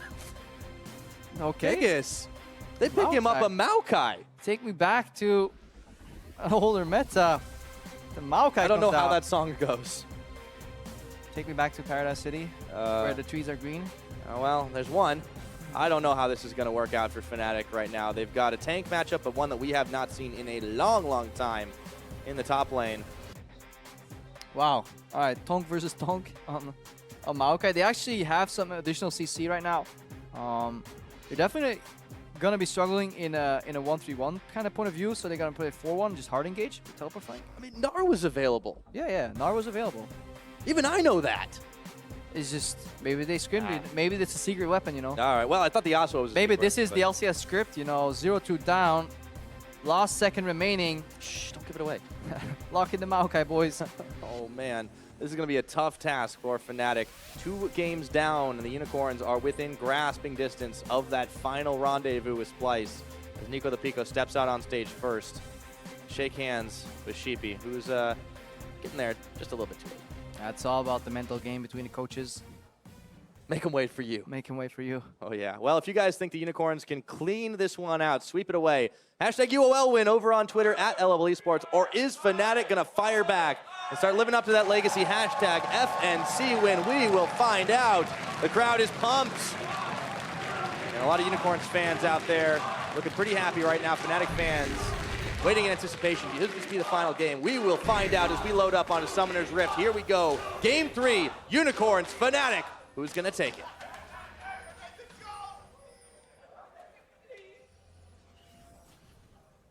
Tension has to be flowing here if you're in the Fnatic lineup. Such a storied organization, so many high finishes, so much pressure to deliver, and then every week things get worse and worse and worse. You lose your coach, lose your top laner, you lock in Maokai. Let's see. That is the order of worse, apparently. I mean, it's a fine matchup, by the way, into Shen. Because, like, Shen is not going to kill anything. Usually he out-sustains. But if there's a tank champion that can sustain, guess what? It is Maokai. It can fall behind if it gets Dove level 3 by Elise. Elise has a really quick clear early. Fevin has forgone the Ghost as well. Go for Cleanse here. Really doesn't want to get ganked or get flash taunted on again. Or eat the Cocoon early game. That shows how much respect. I mean, not banning it, but they are really worried about what Chachi can get done on this Shen. And, you know, game 1 was pretty telling in that regard. Also, if there's any matchup that you can really abuse jungle mid with, it is Nidalee plus Taliyah. Taliyah is guaranteed to get the early push up in most matchups. I think even, I would go as far as saying all matchups. And then Nidalee, when she gets a leash, she can really annihilate enemy jungle, especially if everyone can do this whole race trick again, or raptor trick where he gets the small ones. Exile taking away the minions, but here again, Fevin. Look, Exile's trying to even just block a little bit of that Q damage so the range creeps don't die as early. There's a leash here for Spirit, so he gets a really good early start. Late smite, so there's no steal coming in. The bot lane will push. Like, Sivir, Bard should always just AFK push in. Trundle and the Lucian. But they should be able to farm relatively even. Because if you try and play too much on your advantage, you will just eat a pillar and a strong trade. Yeah, Unicorns, they have definitely gotten the better this series, though, of the bottom lane. And Reckless is taking a little bit of poke from Veritas, bouncing blades and everything. And a turret shot. And it's all yeah, evens out. Fevin's back there, exiled. Yeah. Ooh, that's a lot of damage on him to start things off, but he's a Vladimir. They actually went to the Raptors and we missed it. See, he took away 2. Exactly what you need to do. So, prevents the level up from move on the next camp. Yeah, they were working out. First game, definitely worked out early on. And Exile's right back up to health as Fevin is forced to chomp down on a biscuit. Yeah, and Spirit's going for the conventional kind of power clear, doing all camps. Most junglers right now on this patch, when they play like Rek'Sai and Gragas, they go for leash on one camp, either Krugs or Gromp. They go to the 1 buff and then they rush to the next buff. It is a quick 2 buff start that leaves you free of invades and counterplay. Move right now is going for power clear into Scuttlecrab and then path over, hoping that Spirit's not in his jungle. It's interesting. He's really solidifying topside vision control and then going back to his jungle. There is a world where his jungle is now gone. I don't think he has the information that Spirit's not in his jungle. So this is kind of a guess or a read on Spirit. Spirit is just going for his full clear and probably like won't get much done in top lane. Drop a ward and that should be about it. Yep. Frozen up, Chachi's there, but he's not too far out of position, and that River Ward was going to prove pretty clutch here as Febvin is finding it hard to deal with Exile. And they didn't even need to see that ward, because by power of kind of deduction, you could know that he's there, because Elise has access to a red buff and is still alive at this point, you know exactly where Spirit is, because he got a hard leash, he's in Italy, he's gonna path from right to left on the map, and you're pathing from left to right, so you should know that this Italy is around. So VODS should always be wary to not get dropped low enough to get in dive range. Fnatic alternatively also have a lot of information. Both junglers have been spotted out here, but it's Move who's going for more Scuttle Crabs, and it's Spirit who's going for more hard farm. Yeah, we'll have to find out who's going to have the better strategy in that regard. But like Move, even though he was held down in game 1, even though he didn't look quite as good in game 2, he's still been able to do so much more for his team. And you take a look at how these mid laners stack up. And Move is going to find Yellowstar and Reckless as he tries to steal himself away at Gromp. But they find Reckless. That damage is getting big. Summoner heal used. Magical Journey's out, but they take their time. And Yellowstar follows into a whole blessing of unicorns. Teleport as well. Bottom right of your screen. 2 TPs now. This is a fiesta. Oh, it is. Some kind. And Yellowstar's forced to flash away. Febivin had already done it. That's 2 quick flashes burned on the side of Fnatic. No one goes down. No first blood just yet. All 10 members got the scenic route of the bottom part of Summoner's Rift. Let's see at the top lane wave how it is behaving, because that's what you need to look at. It's pushing away from Vizicachi. This is good for Kikis. Like, he's going to get a frozen lane in front of his tower. Vizicachi right now is bleeding farm. Yes, indeed.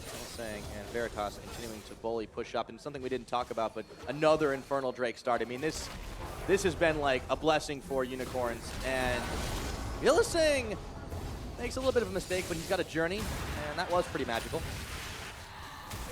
Yeah. Only with Bard can you play like... can you play at enemy turret? I believe get a an third EU shot. mid laner once said, nice champ. Nice jump, by the way. You gotta add the by the way. Oh, sorry, I'm not EU enough yet.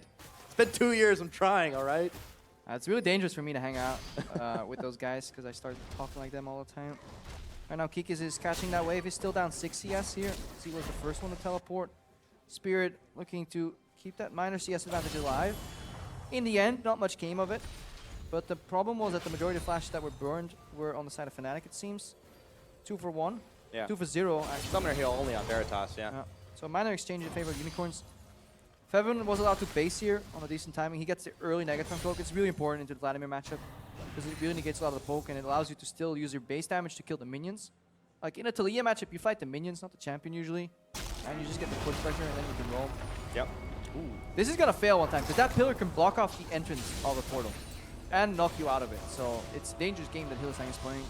It might bite him. And Fnatic right now, despite the fact that they are down 2 games, this early game does not look too terrible from them. As Yellowstar runs face first into a Meep slap. Yeah, this is just it's Hylissang forcing the enemy support to not base immediately, because he's faking the freeze. Because if you can freeze, you can hold more CS for your AD carry. The lane is not in an ideal spot. However, he will take so much damage eventually that he has to hold, stop the freeze. But then the enemy support has to waste some time. It's like almost a gentleman's agreement. Like, you do this, I do this, nice. Yeah, icon base. Get a nice little holding pattern for a while. So Fnatic, I mean, the game plan for them though, like, you've got this Taliyah, you've got pretty early game and mid game power spikes out of the Lucian and the Nidalee, as Kikis is going pretty low here. We talked about creeps Shen here, not doing though. a lot Look of at damage. Vizicachi. Yeah, he cannot keep this one up. By the numbers, they add up. They do. He can park this in front of his tower though, get a bit of a freeze off, and then sustain back up here. There is... Fnatic would like to dive this on level 6. The problem is they've used their teleport, and Vizicachi has Stand United. They're going. Veritas finds himself has a mouse, but he's still under tower. He does have a mouse. He can dodge a spear, and he flashes as well. Really well played. And he sends Fnatic going back. That's a really well play by Veritas. Does everything he needs to do. Sidesteps the spear and then flashes over, stays alive. Has lane control right now too. So Fnatic lose out on that play. Yes, they get a summoner. And more importantly, the communication was there. Everybody was calm and collected. Vizicachi did not have to use Stand United. And because he didn't disappear, Move to go to top lane, and Kikis has to use his flash. Yep. Unicorns have been freed up to do what they want on the map right now, and it's resulting in them having the pressure game. Spirit's going to have to smite that blue down, and Hylissang, he's out once he has to be careful. followed by Spirit. Excuse on cooldown. Exhaust. There's going to be a Taliyah wall coming in. Hylissang's got to flash that one away, but in comes Exile, looking to try and clean up Spirit, but he is deep in 3 Fnatic members' faces, and he backs out. Yeah, and that's at that moment Hylissang knew he messed up, because if you use your Q, it's on a really long cooldown early in the game. And if you get tagged by Nidalee Spear, Spirit's just going to chase you. Like, you don't have Q up ready when you get out of the portal, and you should always have that ready. Good punish there by Spirit.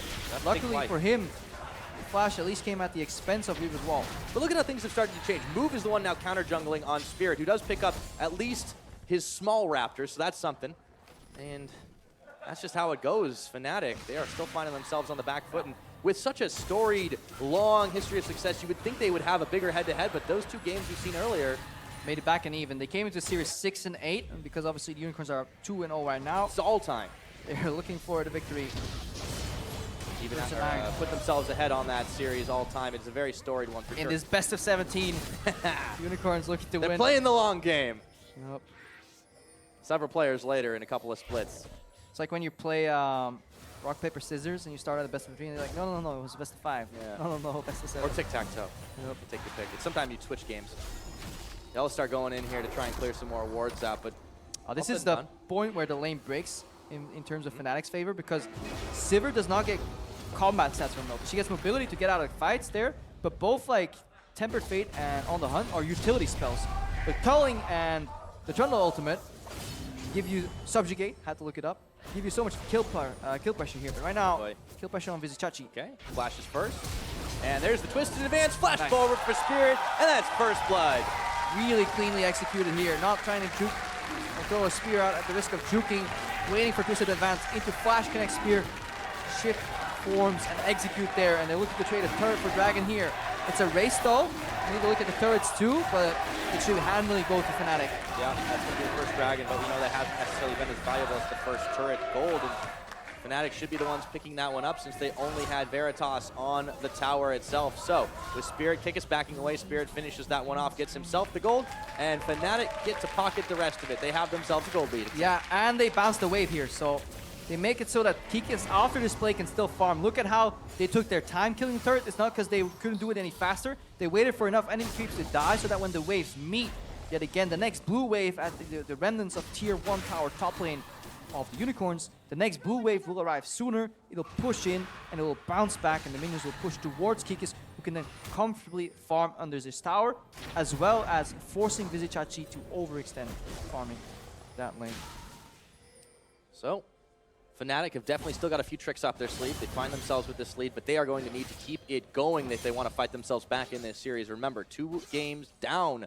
They're still looking for their first win and to try and drag the series out.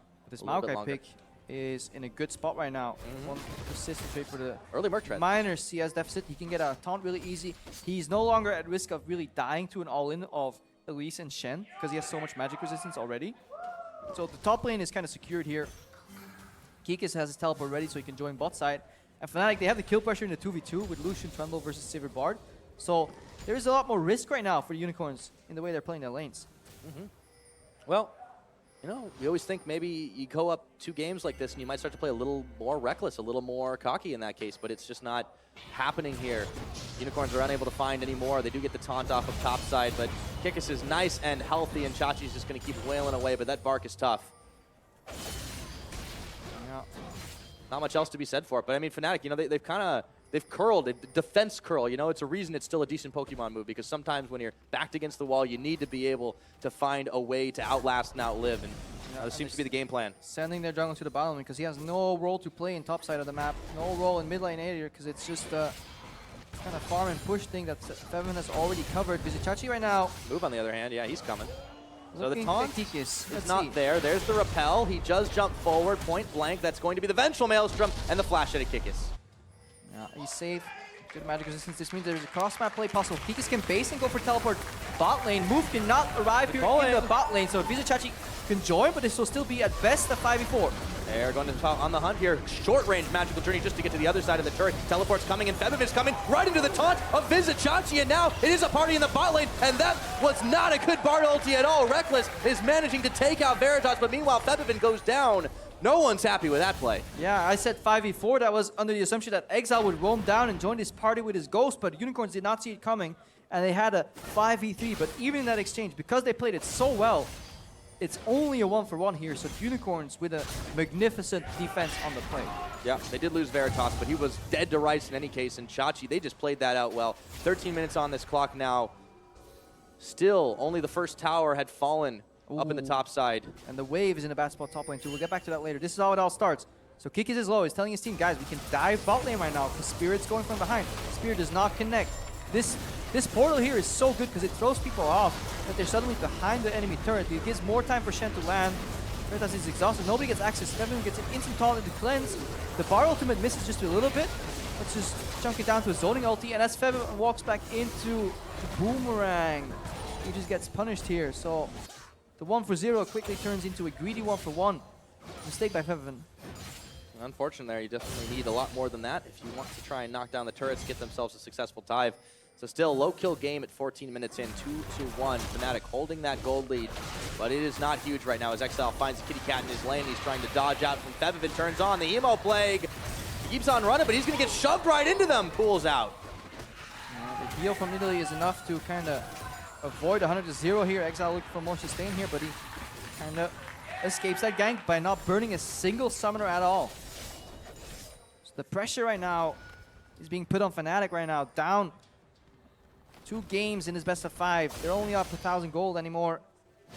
They really need to make the next play stick here because Vizicachi has a global advantage, which means Fnatic are at risk of having happen what they're trying to do earlier. A bot lane dive. Hillsing can just simply ulti the tower plus a couple of members. They can set up for a dive, and then it's very easy for the Unicorns to pull the trigger. Yeah, they've got teleport available for Vizicachi should they want to use it, clearing the wave out ahead of time to start pushing this one forward. Yeah, and look at Exile, because he now has the push, because he has level 11 over Fevin. Despite getting ganked, he had the control here. Unicorns looking to pull the trigger. And there's On the Hunt. That's the one pop. There goes the Bard ulti, zoning Yellowstar right back into the team. The Boomerang comes on back, and Move sinks his fangs in for the kill. A double slap there onto Spirit and Reckless. Hylissang, they can get this tower easy. Yeah, Hylissang played it so well. He goes for the flash Q, saying, you know, if you stay, you're dead. You have to flash. Then he goes for a double Bard ultimate, forcing one flash on Reckless and forcing Yellowstar at the same time to juke forward, leaving him no escape path for the cocoon that followed. Unicorns as a team in unison, they leave Yellowstar with 0 escape options. Despite him playing it as best as he could, he still dies and they take him down. And that's calculated moves by the Unicorns. So with that, they just about even up the gold. Chachi and Kikis continue to slug it out up in this top side, but Chachi does not have a tower, and Spirit is coming around the backside. He has to be careful if he wants to survive this one. Arcane Smash, and it is tagged in the kitty cat. Chachi still hanging firm. He's going to taunt away, trying for the dodge. He does get it the flash forward. Not sure if that's what he wanted. The spear connects. He was trying to dodge the damage with the flash, but it still hit him just a bit, I think. Maybe if he got over a wall somewhere, he could have survived. Chachi honestly overextending. He has no place being that far up when an Italy could join him in that duel. As he found out, so Fnatic, they get another kill onto the Nidalee. Spirit trying his best to get big. Yeah, but they only lose the blue buff, and Vladimir doesn't really need it, or does Move at this point, so considering that Move is spending all his time really on the bot side of the map, setting up for the next dragon, they're actually okay here. They don't lose too much. The turret's also not getting chunked on the top lane, so it is just a kill. If a kill leads to an objective, yes, it matters a lot, but in the scope of things, it only snowballs Spirit further just a little bit. So unless Spirit really finds a target with his next 2 spears and gets an assassination, the kill doesn't mean that much in the grand story of the game. And Unicorns, they've been the ones that have been able to secure objectives off the back of kills. This time, they just do it by virtue of knowing Spirit was in the jungle, clearing things away. Fnatic were not in position to contest the Cloud Drake, so at 17 minutes, they secured themselves a bit of extra movement speed out of combat. Yeah, there's a lot of target lockdown here. And a lot of get out of target lockdown. Yeah, but if this happens later in the fight, Kikis does Twisted Advance. Yellowstar puts his Subjugate on the target. Even if it is Vizicachi, this guy will melt. So there is a lot of potential to 100-0 a single target on the side of Fnatic. Yep, double Meep Slap comes in once again. Hylissang playing without a whole lot of fear as the pink ward's looking pretty tasty, but in comes Veritas on the hunt and Spell Shield right ahead of time. Spear is dodged. And now they're looking for Yellowstar yet again. He has nowhere to go, and Veritas polishes him off with ease. There goes the ultimate, a little bit too late or a little bit not in the right spot, but it doesn't matter. They bring Chachi to the party and take down Reckless, demolishing him where he stands. And now they are moving for Tier 2 tower. Hylissang landing a couple of clutch bindings here. It was merely a distraction, the Tempered Fate. Awaiting the carrot that was Shen plus Vladimir. Oh no, he's man-moding it right now. He's trying the best he can, but Spirit realizes this is an isolated 1v1 right now, and Hylissang, he has no flash available, but all of a sudden it's the bait! Veritas looking to chase him down, but he's caught himself. Oh, who's baiting who? Fevivin taking out Move, and he even manages to secure another kill onto Veritas. The triple for the Talia before he's shut down by Exile. Unicorns play that one sloppy. Yeah, who was baiting who there, but it was Hylissang that all set that play up for failure here. The magical journey, it was simply too deep. Hylissang, major mistake there. Sucked in his team into that play too. Could have just said, right guys, oopsie, let me die. But now 4 kills go to Fnatic and this game turns on its head. Yeah, that got a little bit crazy, a little too fast. And meanwhile, Kikis was getting free time on the top tier too. So Chachi's back, and he is putting up the defense here, but there's still a level disadvantage. The taunt doesn't go where they wanted, and Spirit is even able to peck away at this turret. This could really give Fnatic some much-needed gold. Yeah, this is a throw if we've ever seen one. The House of Cards starts falling down, and Fnatic with a fantastic punish.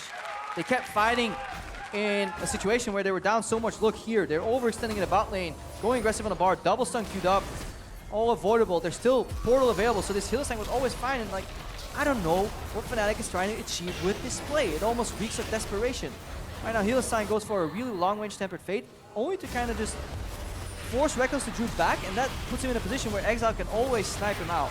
So right now, Unicorns of Love have taken out 2 members. They have access to the turret. They get a double stun reset. They don't have a wave, so they just reset the play here. Okay, here's the wave. They do have one. But as it falls down, look, the wave's gone, and they're forced to tank the turret. Well, Hillsang is going ham. Meanwhile, on the top lane, Maokai is pushing. This is a complete macro error. Look at how low they are. And then Featherman comes in beautifully with the damage here. That flash aggressively inwards puts him away from the Exile EQ combo too. So that was really well played by Featherman. He does manage to come up pretty big. And Featherman is a player that we've criticized quite a lot in the playoff performance. Not a lot of games that he really had, but it just wasn't up to snuff. And we talked about it even on the desk. I mean, this is a guy who's not been at his 2015 form for a while now. But that was a glimmer of the Featherman that was. If he ever is going to come back, it's after being handed 3 kills on a pink platter. That's for sure. He's got himself a few more shiny items there. Unicorn's looking to control this Dragon Pit, but there's nothing to really take at it. Aside from just having the vision on the river, Spirit back in his own jungle, still trying to take away some Gromps. All those things, Unicorns clearing away a few more wards of their own. It's really important for Unicorns to not allow Fnatic to have any flank wards. That's fine, he's out of range for the leap. He didn't have a mouse. Well, he had Fog of Ward, then it doesn't count. Okay, fair enough. But if Fnatic can find a flank ward with the Maokai and teleport in, that's their ideal way of defending these objectives. But right now, Unicorns, their whole setup that they love to do so much, they can't really do anymore because they have the Shen in the bot lane. Sivir's dealing with the wave in top. So this Ocean Drake that they're prepping, maybe they'll switch it up back later. It's being rough because right now, they don't know where Nilly is, I feel like. Nilly could be ganking Sivir right now, and Unicorns could be dead to rights. Look where he's backing too. Really bold base here from Veritas, moving that deep into the lane. Vision game from the Unicorns has definitely lacked a bit more this game, and you know we entered 20 minutes, 22 minutes into this game, and now Unicorns still in this gold deficit. Fnatic doing work with what they have, even though Febiven does back within Vision. Doesn't really matter since Unicorns can't do too much about that right now. They've sent Chachi down bottom side, and they're just trying to damage control on the side waves, get what they can do. They have chip damage on quite a lot of these turrets, but they just haven't been able to mass an attack to finish the job. Yeah, although Veritas should get mid. Yeah, next objective is that tier 1 tower for the Unicorns, and I hopefully want to leverage that into... Here's the Baron pit. He's fine. Just a little chunk. Tower falls, which gives them access to the map, which can give them access to the setup for either Baron or Dragon. Unicorns could lean left on the map. Exile. He's going way deep. They get the taunt on, and they turn forward for Reckless. Here they have the damage. Full Culling comes out. He's getting himself some health back, but not enough. Too little, too late, but it is a party up top. And now Chachi misses the taunt he wanted. Hylissang is going to have to temper that fate of Yellow Stars right now as Chachi is looking to get out of town. Move is tagging his way in. They found Kikis, but that tree is just too tanky. Another taunt. Move sinks his fangs and finds another kill. And Spirit, they're looking for even more. How the hell did Veritas survive that? Everybody from the Unicorns threw their bodies in front of him, trying to block the spears, block the damage. Hylissang came out big. Looking for a couple of Bart slaps into Spirit's face here, but that was so close. Looked so good for Fnatic for a while. Reckless did the best he could on that dive. Aside from now being in that spot, there's not much more he could have done. But then the Unicorns end up winning that fight so surprisingly well. 22-minute Baron attempts right now. Spirit's still here. He has gotten a little bit of health back from some heals. Throws the Spirit just to sits the Unicorns. That's going to get smited down by Move. Unicorns of Love picking up the first Baron of the game. Yeah, he had no vision in the pit. If he had vision in the pit, he could leapt forward and execute that Baron. This is how it starts here. Yeah. XL just ignores Yellow Star. If you're Reckless right now, you're not having fun. Like, this is... What more can this guy do? He jukes a taunt, puts in the culling, and then look at Veritas walking into this fight. He is on 20%, enters, Kikis gets him. He gets the heal, Cocoon. Block one spear. Yellow Star can't get there because of a double taunt. There was a stun of the Kikis too, and then Boomerang Blades or Ricochets were out to keep him alive. So close to dying, and if this guy lives, it means that Baron goes down. If he dies, it means that Fnatic have one more shot in this series. But right now, Unicorns again with a crucial Baron. That's 3 for 3 in the series. A really early Baron on the back of a pretty chaotic fight. Well, the Unicorns coming out on top in that one. They've got themselves right back in the gold lead, and although Fnatic were able to finish off bottom tower, well, look what's happening in mid. It's going to be another one for Unicorns with the Baron-empowered minions. The last of them, they managed to take this out. Finally can finish off the tower in the top with Exile, and they are right back in the 1-3-1 game. Yeah, 1-3-1. Vladimir with Baron buff. Like, if you can hold them in a duel, maybe. With the Baron buff, it's so hard to play against. The only way you can get them is if you can catch them, and they have On the Hunt, Magical Journey, and Cocoons to kind of peel you back here. A little bit bold here, Spirit, aggressively defending. He does get himself the red buff. Time Weaver's wall They has... cut off Exile, but not forever. That's not the greatest wall we've ever done seen, but Spirit exhaust on him, and they bring Stand United over to Exile, trying to distract from the rest, and Yellowstar runs right into the rest of the Unicorns. Meanwhile, they get the taunt off onto Spirit, chasing him down. Move is putting a whole lot of damage out. Yellowstar's gonna fall to Veritas. The Baron-empowered minions are doing work. The tower's trying its best, but Fnatic are starting to fall apart. A double kill over to Veritas, and that's gonna be a tier 2. Hylissang's Bard has been a pleasure to watch in his fight, weaving himself in and out. Vizicsacsi as well, walking into spears, making sure that they create space for their carries. Exile and Veritas have had free access to whatever they want in all these fights, because Unicorns as a team are convincingly winning them. 25 minutes in, they're on to the base. They've got themselves inhibitor number 1. Chachi went back and teleported right back into mid. He's pushing a wave, leading it forward. Fnatic struggling here as Move just barely gets out with his life. Fnatic have not missed Worlds since Season 2. That's about to change. Yeah, it's about to change. It's the only World Final that they've missed. And they've done so well in many others. 2 semifinals, 1 victory in Season 1. You can say if it's much or not. Another Magical Journey. Q is up again, so Spirit's gonna die. Oh no, he can't get the job done. Exile shuts him down. Yellowstar is in the mix. And Hylissang lives, Move lives. Who has to run here? There's nobody who can close the gap, because this time, if Nidalee falls into a bar tunnel, he has Q up again at the end of it, because he's building plenty of CDR. Locket, Ionian boots here, and now what the hell? Disappears. Febvin! He didn't know what hit him. I mean, 2 ricochets and a boomerang. Ah, that's And he has plenty of time to click Death Recap right now. holy crit, man. It's all falling down right now. Okay, let's take a look at this again. So you think Exile is telling them, I'm not like caught in here with you. You guys are caught in here with me. He barely gets tagged by the culling too. Okay, more on the backside of it, but then... takes it just for a motivational boost, you know, make me angry. Yeah. Hulks out. Maokai stop, Febvin poke, turn around. Look at Hylissang flanking in these fights with the double Qs. His next Q is gonna force a flash, I think. He's gonna walk around, and he's gonna force a potential double Q here on the bot side. Kikis is trying to peel. Febvin has to flash that one, otherwise him and Reckless would have gotten stunned. Veritas and Exile untouched because there's so much looming threat. Taunts, cocoons, bindings coming out. It's so hard for Fnatic to play this comp from behind. Yeah, and now they're gonna have to worry. Yeah, Febvin knows. Yeah, I mean, we have to, It's like, a bad as much situation. as we can criticize it, it has to be the wall. The worst feeling in the world to miss a world championship. Okay, they turn onto Veritas, but look at that. Chachi had already had the ultimate on for him right now. Veritas is still hanging strong. They're gunning for him here, but they just can't finish off the job. Reckless, yeah, they managed to get the shutdown. It was Yellowstar that did it, but they've lost Febvin and Reckless in the back of it all. Exile chasing down onto Spirit. There are no Fnatic members left, except for Kikis and Spirit. Exile's going the extra mile, and he finishes on top of Fountain. That is gonna be it. 27 minutes into the game. They catch the AD carry Veritas, but Spirit's Refuge was enough to keep him alive. Really good by Vizicsacsi. That zoning spell blocked the all attacks, kept him alive, and then Unicorns win the fight right now. Hylissang is toying with Kikis, but the Nexus is going down. The Nexus is going down. There's nothing left right now. Fnatic, they're going to get taken out. Unicorns, they're going to complete this sweep. 27.5 minutes in for a final showdown with Splice.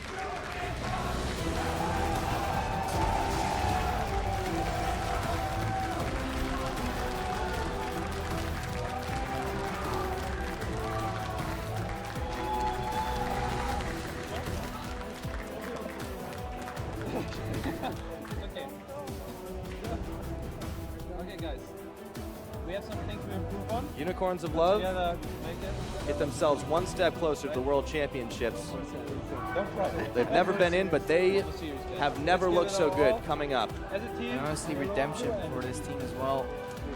1, They 2. came in to playoffs. Number 6 seed, I believe. They showed up. They showed up, and they can confidently call themselves a top 4 team at the least right now in Europe. The way they ended this split. They fought Giants. They fought Fnatic. Right now they're getting congratulated by former jungler Kikis. Oh. Well, remain certainly confident enough. I hope it's not a permanent marker, but... Hopefully this win gets them plenty of sponsors so they can afford a notebook. So their manager doesn't have to ride on himself anymore. Ride on his body. Well, he goes the extra mile, and the Unicorns of Love were just charging out of control. They have not dropped a game in the gauntlet so far. And this is... They're up against the final boss. It's going to be tough, but I mean, we've seen teams run the gauntlet before, and the Unicorns, there is no denying this team is hot. And they have momentum, and that's something that's very important because they haven't really revealed too much pick ban-wise in the last few games, but they have, honestly, mental fortitude and they have momentum. And that is maybe what can help in their series versus Splice. Everybody agrees that Splice is the favorite, but I think after watching the manner in which Unicorns have taken these last 2 games, this last match is a lot more exciting than it could have been. Yeah, I mean, it shows so much growth on the Unicorns because even in the third place match, we saw a lot of mistakes, a lot of stumbling blocks that did end up sinking them against H2K. But they took the time they had to practice and they made the most out of it. And you see this growth. This is a huge amount of practice. You look at the team like Cloud9 last year, and they said they got so much practice out of running the gauntlet. I mean, they played more games in the gauntlet than they did in their entire season. But I mean, that's the kind of thing that you can get so much out of in a short period of time. And Splice, you know, they've been practicing, they've been watching and waiting, but the Unicorns are coming for them now. But Splice have been playing with Fnatic, and while yes, it's true that Unicorns have been improving, we need to watch out how they do against a team that actually pushes back macro-wise, because this Fnatic was lackluster. They failed to pull the trigger on the key moments. They gave it their all, and you could see still how much it meant to the players, because even if things don't go too well, personally, I've been in that seat, and losing that final game that denies you a chance to go to the World Finals is honestly heartbreaking. So if there's fans out there for Fnatic, and any of the teams that have missed their spot to Worlds, make sure you reach out to them, show you their support, because that's when they need it the most. For Unicorns, they're going to need all the support tomorrow versus Splice, because that should be, honestly, a fantastic series with an important prize at the end. Yeah, it'll be a tough series indeed, but they got a big sweep here today, a big win, and for more on it, Sif is standing by on stage with Visit Chachi. Thank you very much, gentlemen. Of course, Chachi, another dominant performance after that 3-0 against Giants yesterday, coming in with another 3-0 against Fnatic today. The first thing I want to ask you, you played against a Maokai, you played against a Yasuo. The top lane matchup for you was constantly changing. I want to know what goes through your head and how you're adapting to these matchups on the fly. Actually, I played these matchups a lot in solo queue. I actually meet Kikis a lot, and we play top lane 1v1, and the Yasuo Nar matchup was not something that was uncommon for me, because I played against him like 5 times or something. So I kind of figured out the matchup, and I think this is totally fine for Nar if you know what to do. And the other picks, you just have to understand what the champion can do.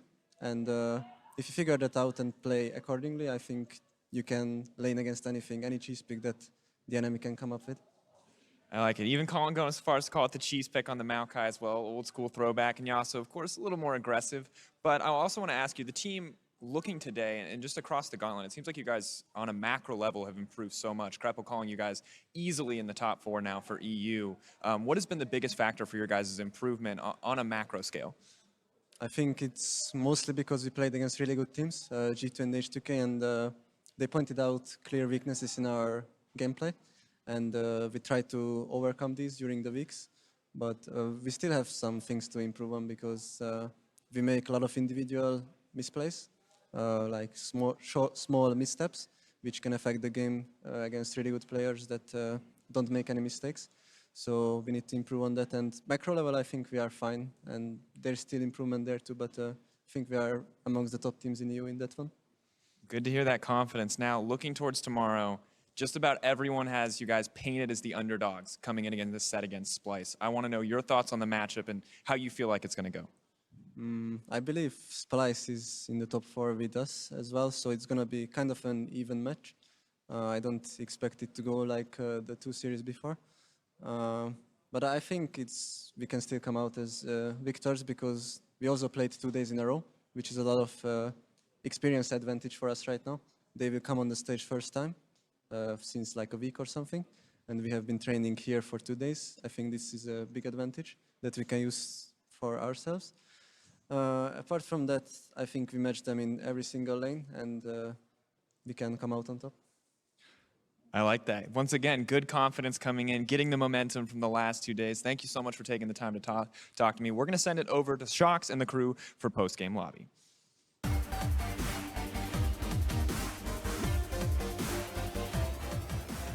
Thank you so much, Sifa, and welcome everyone to the post-game lobby. As said, fantastic confidence coming out of Vizichachi, and why wouldn't you? 6-0 in the gauntlet so far, 3-0 versus Giants, and now a 3-0 versus Fnatic. Every single prediction on the desk was completely wrong, which is fine. Happens, that's why I asked you to do predictions, but why do you think it is that it was so convincingly that the UOL won? Because even if you said Fnatic won, a lot of you guys said 3-2. It will be relatively close. What was it, Perks?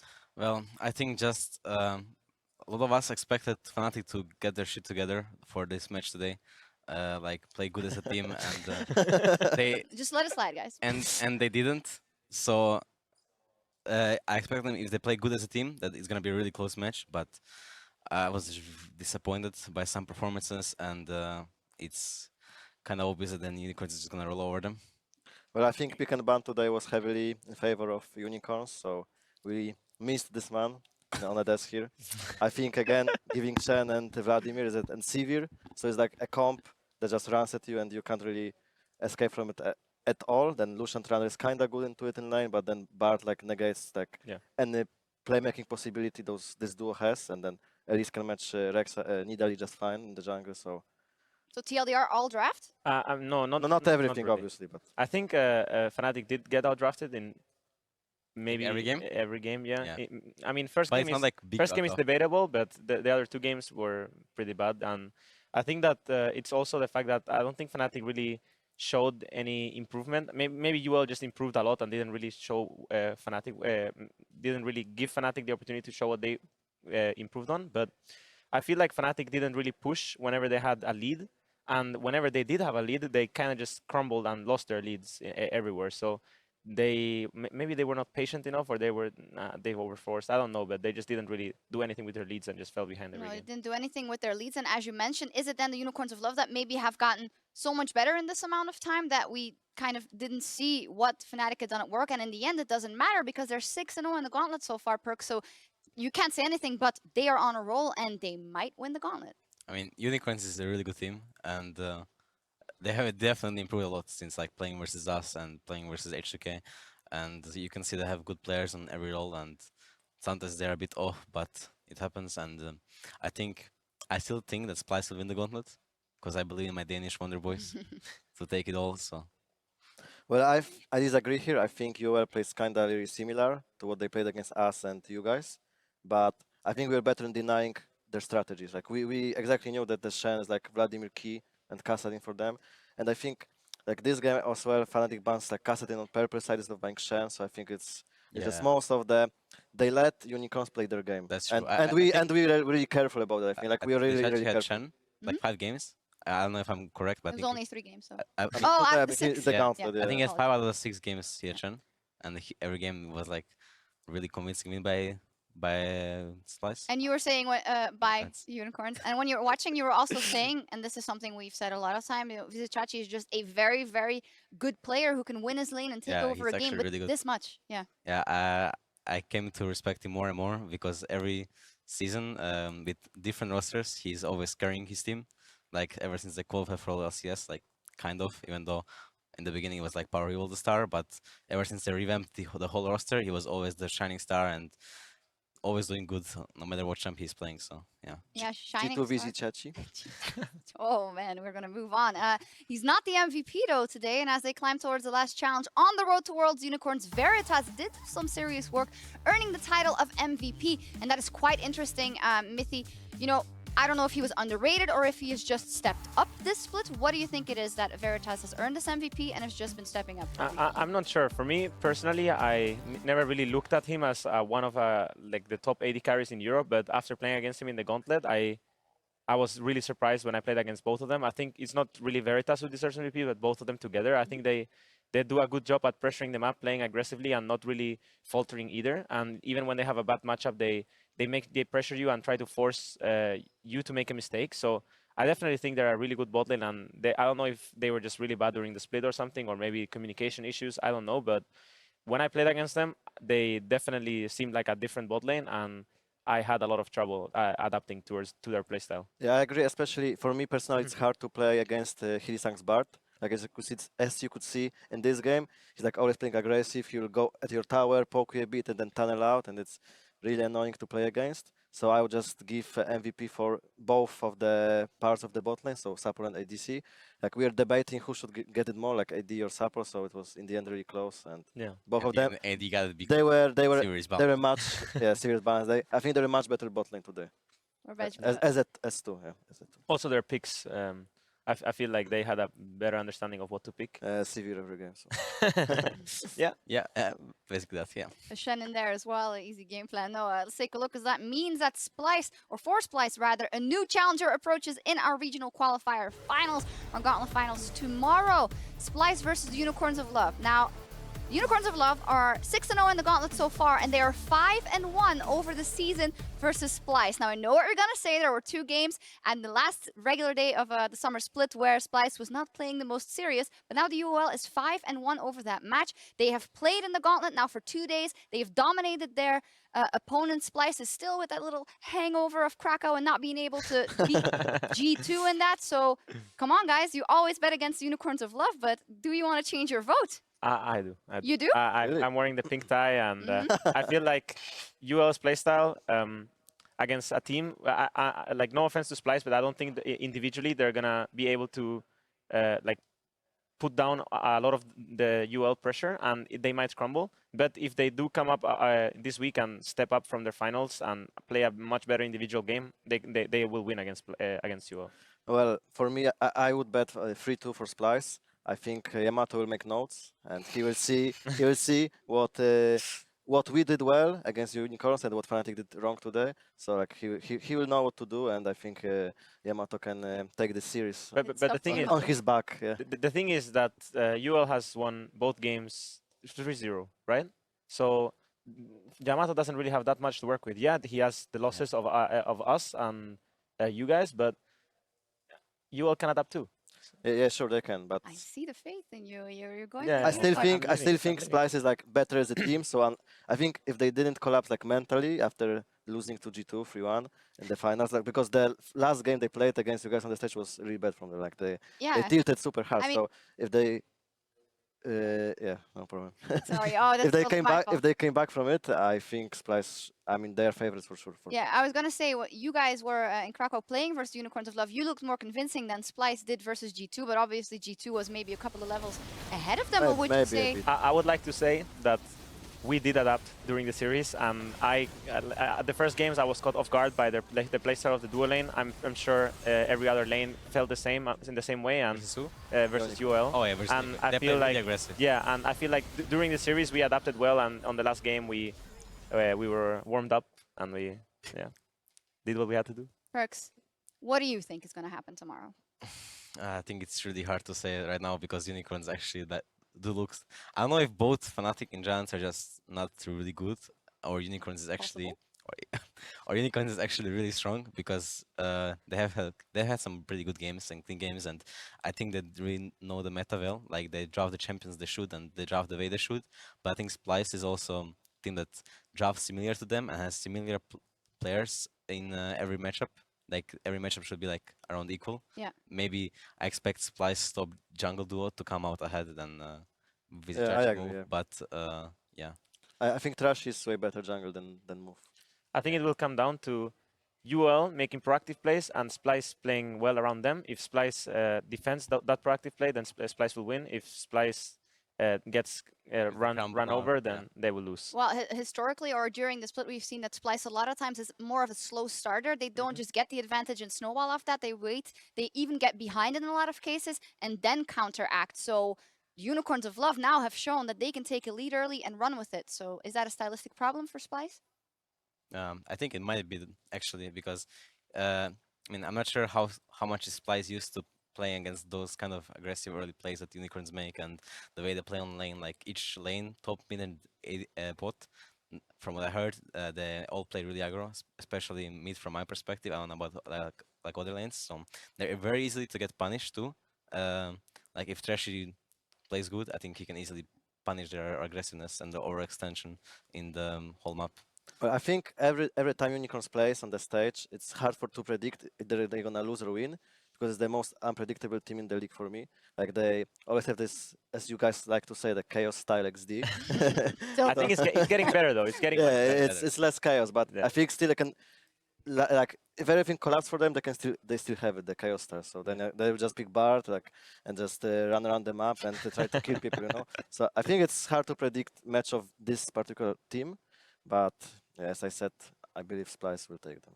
All right, well, we'll see what happens. And also earlier, we opened up the ELO on the desk to you, and at JackWhite21 asked, Mithy and Vander, what bottom lane duos are you looking forward to facing at Worlds? Looking forward to, a little afraid of?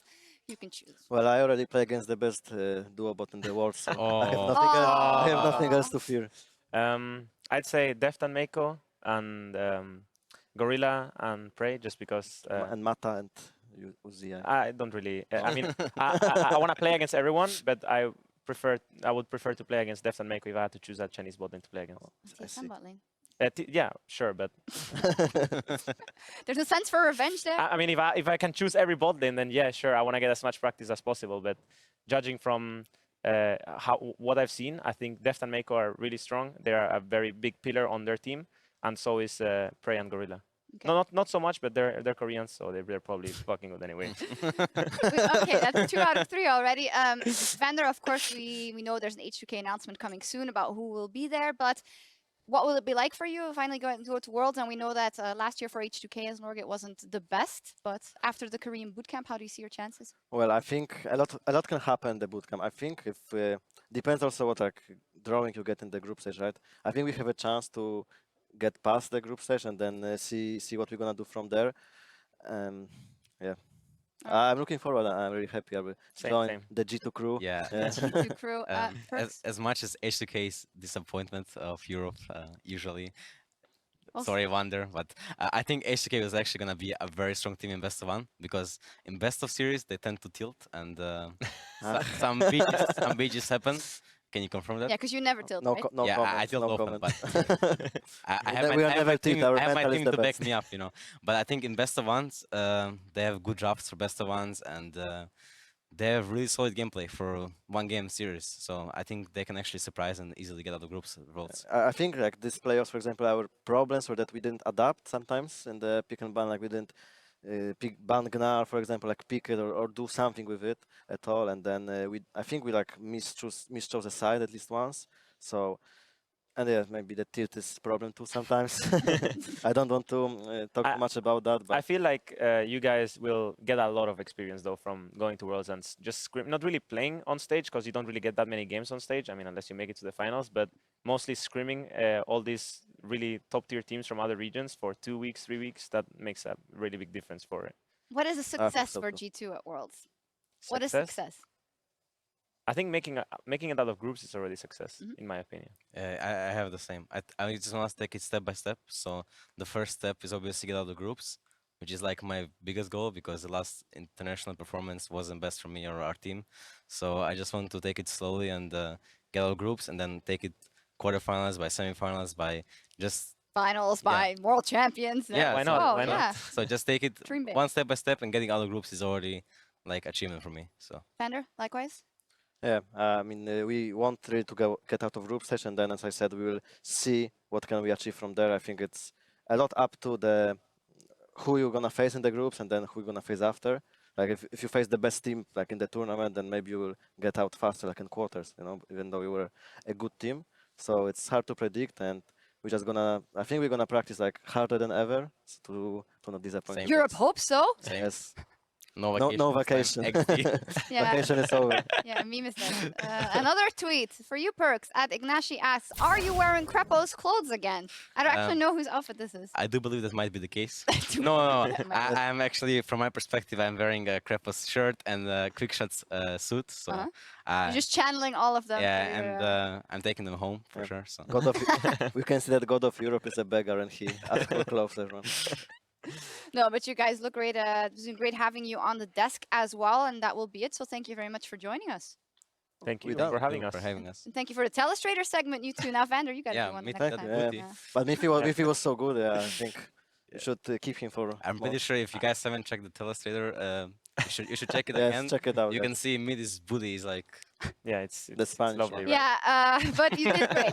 Okay, it's time for us to call it a night, but we will be back tomorrow at 5 p.m. Central European Summertime for the final European fight of the 2016 season as Splice tries to redeem themselves after their loss in Krakow. There we see it. The guys here, they believe that Unicorns might have a bigger chance than we have I thought. don't. You don't, okay. I'm sticking with Spy win. Spy win? Yeah, Spy win. UOL win. UOL win? I changed sides. You changed. Oh, The tie made it. Yeah, And Vander, also Spy win. yeah Spy. Okay, we'll see what happens. And in just a little while, Cloud9 will face off against Envious in the second round of the NA LCS Regional Qualifier starting at 9 p.m. Central European Summertime. Quick prediction? C9 3-0. C9 3-1. Envy has 2 Koreans, 3 Koreans. But you guys not. sure? But it's Wait, second tier Koreans. Wait, It's- C9 it's versus tier. Envy? I thought it was Immortals. C9 versus Envy is a trio. For Yeah. sure. Yeah. All right, I well, believe in C9. Yeah. we will see what happens. They have that magic in the gauntlet anyway. From us here in Berlin, good night, GG, and we'll see you back here tomorrow. Peace.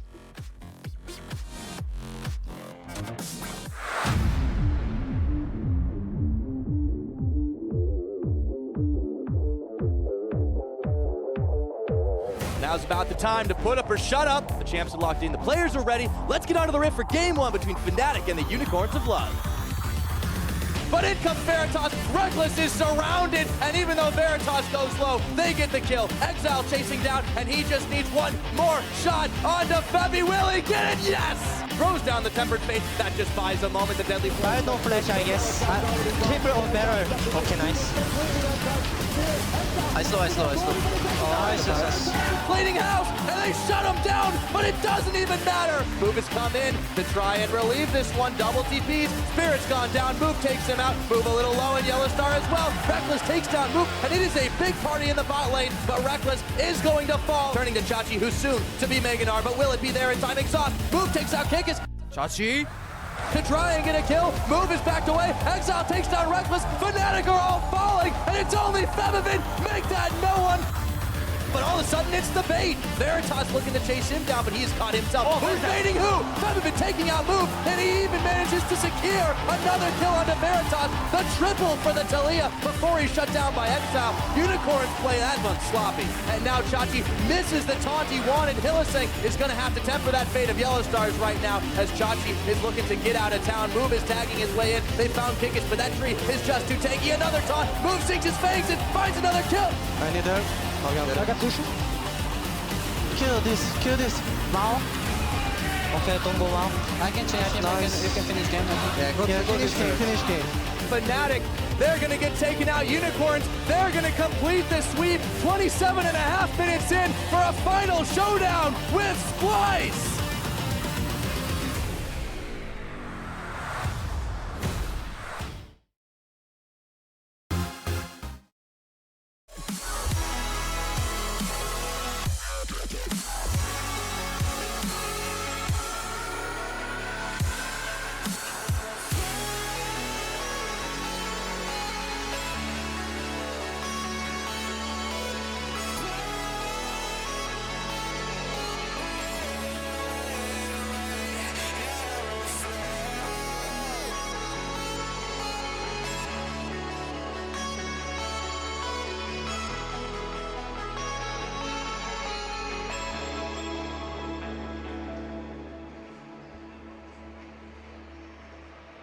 Up here, we're free. Bound to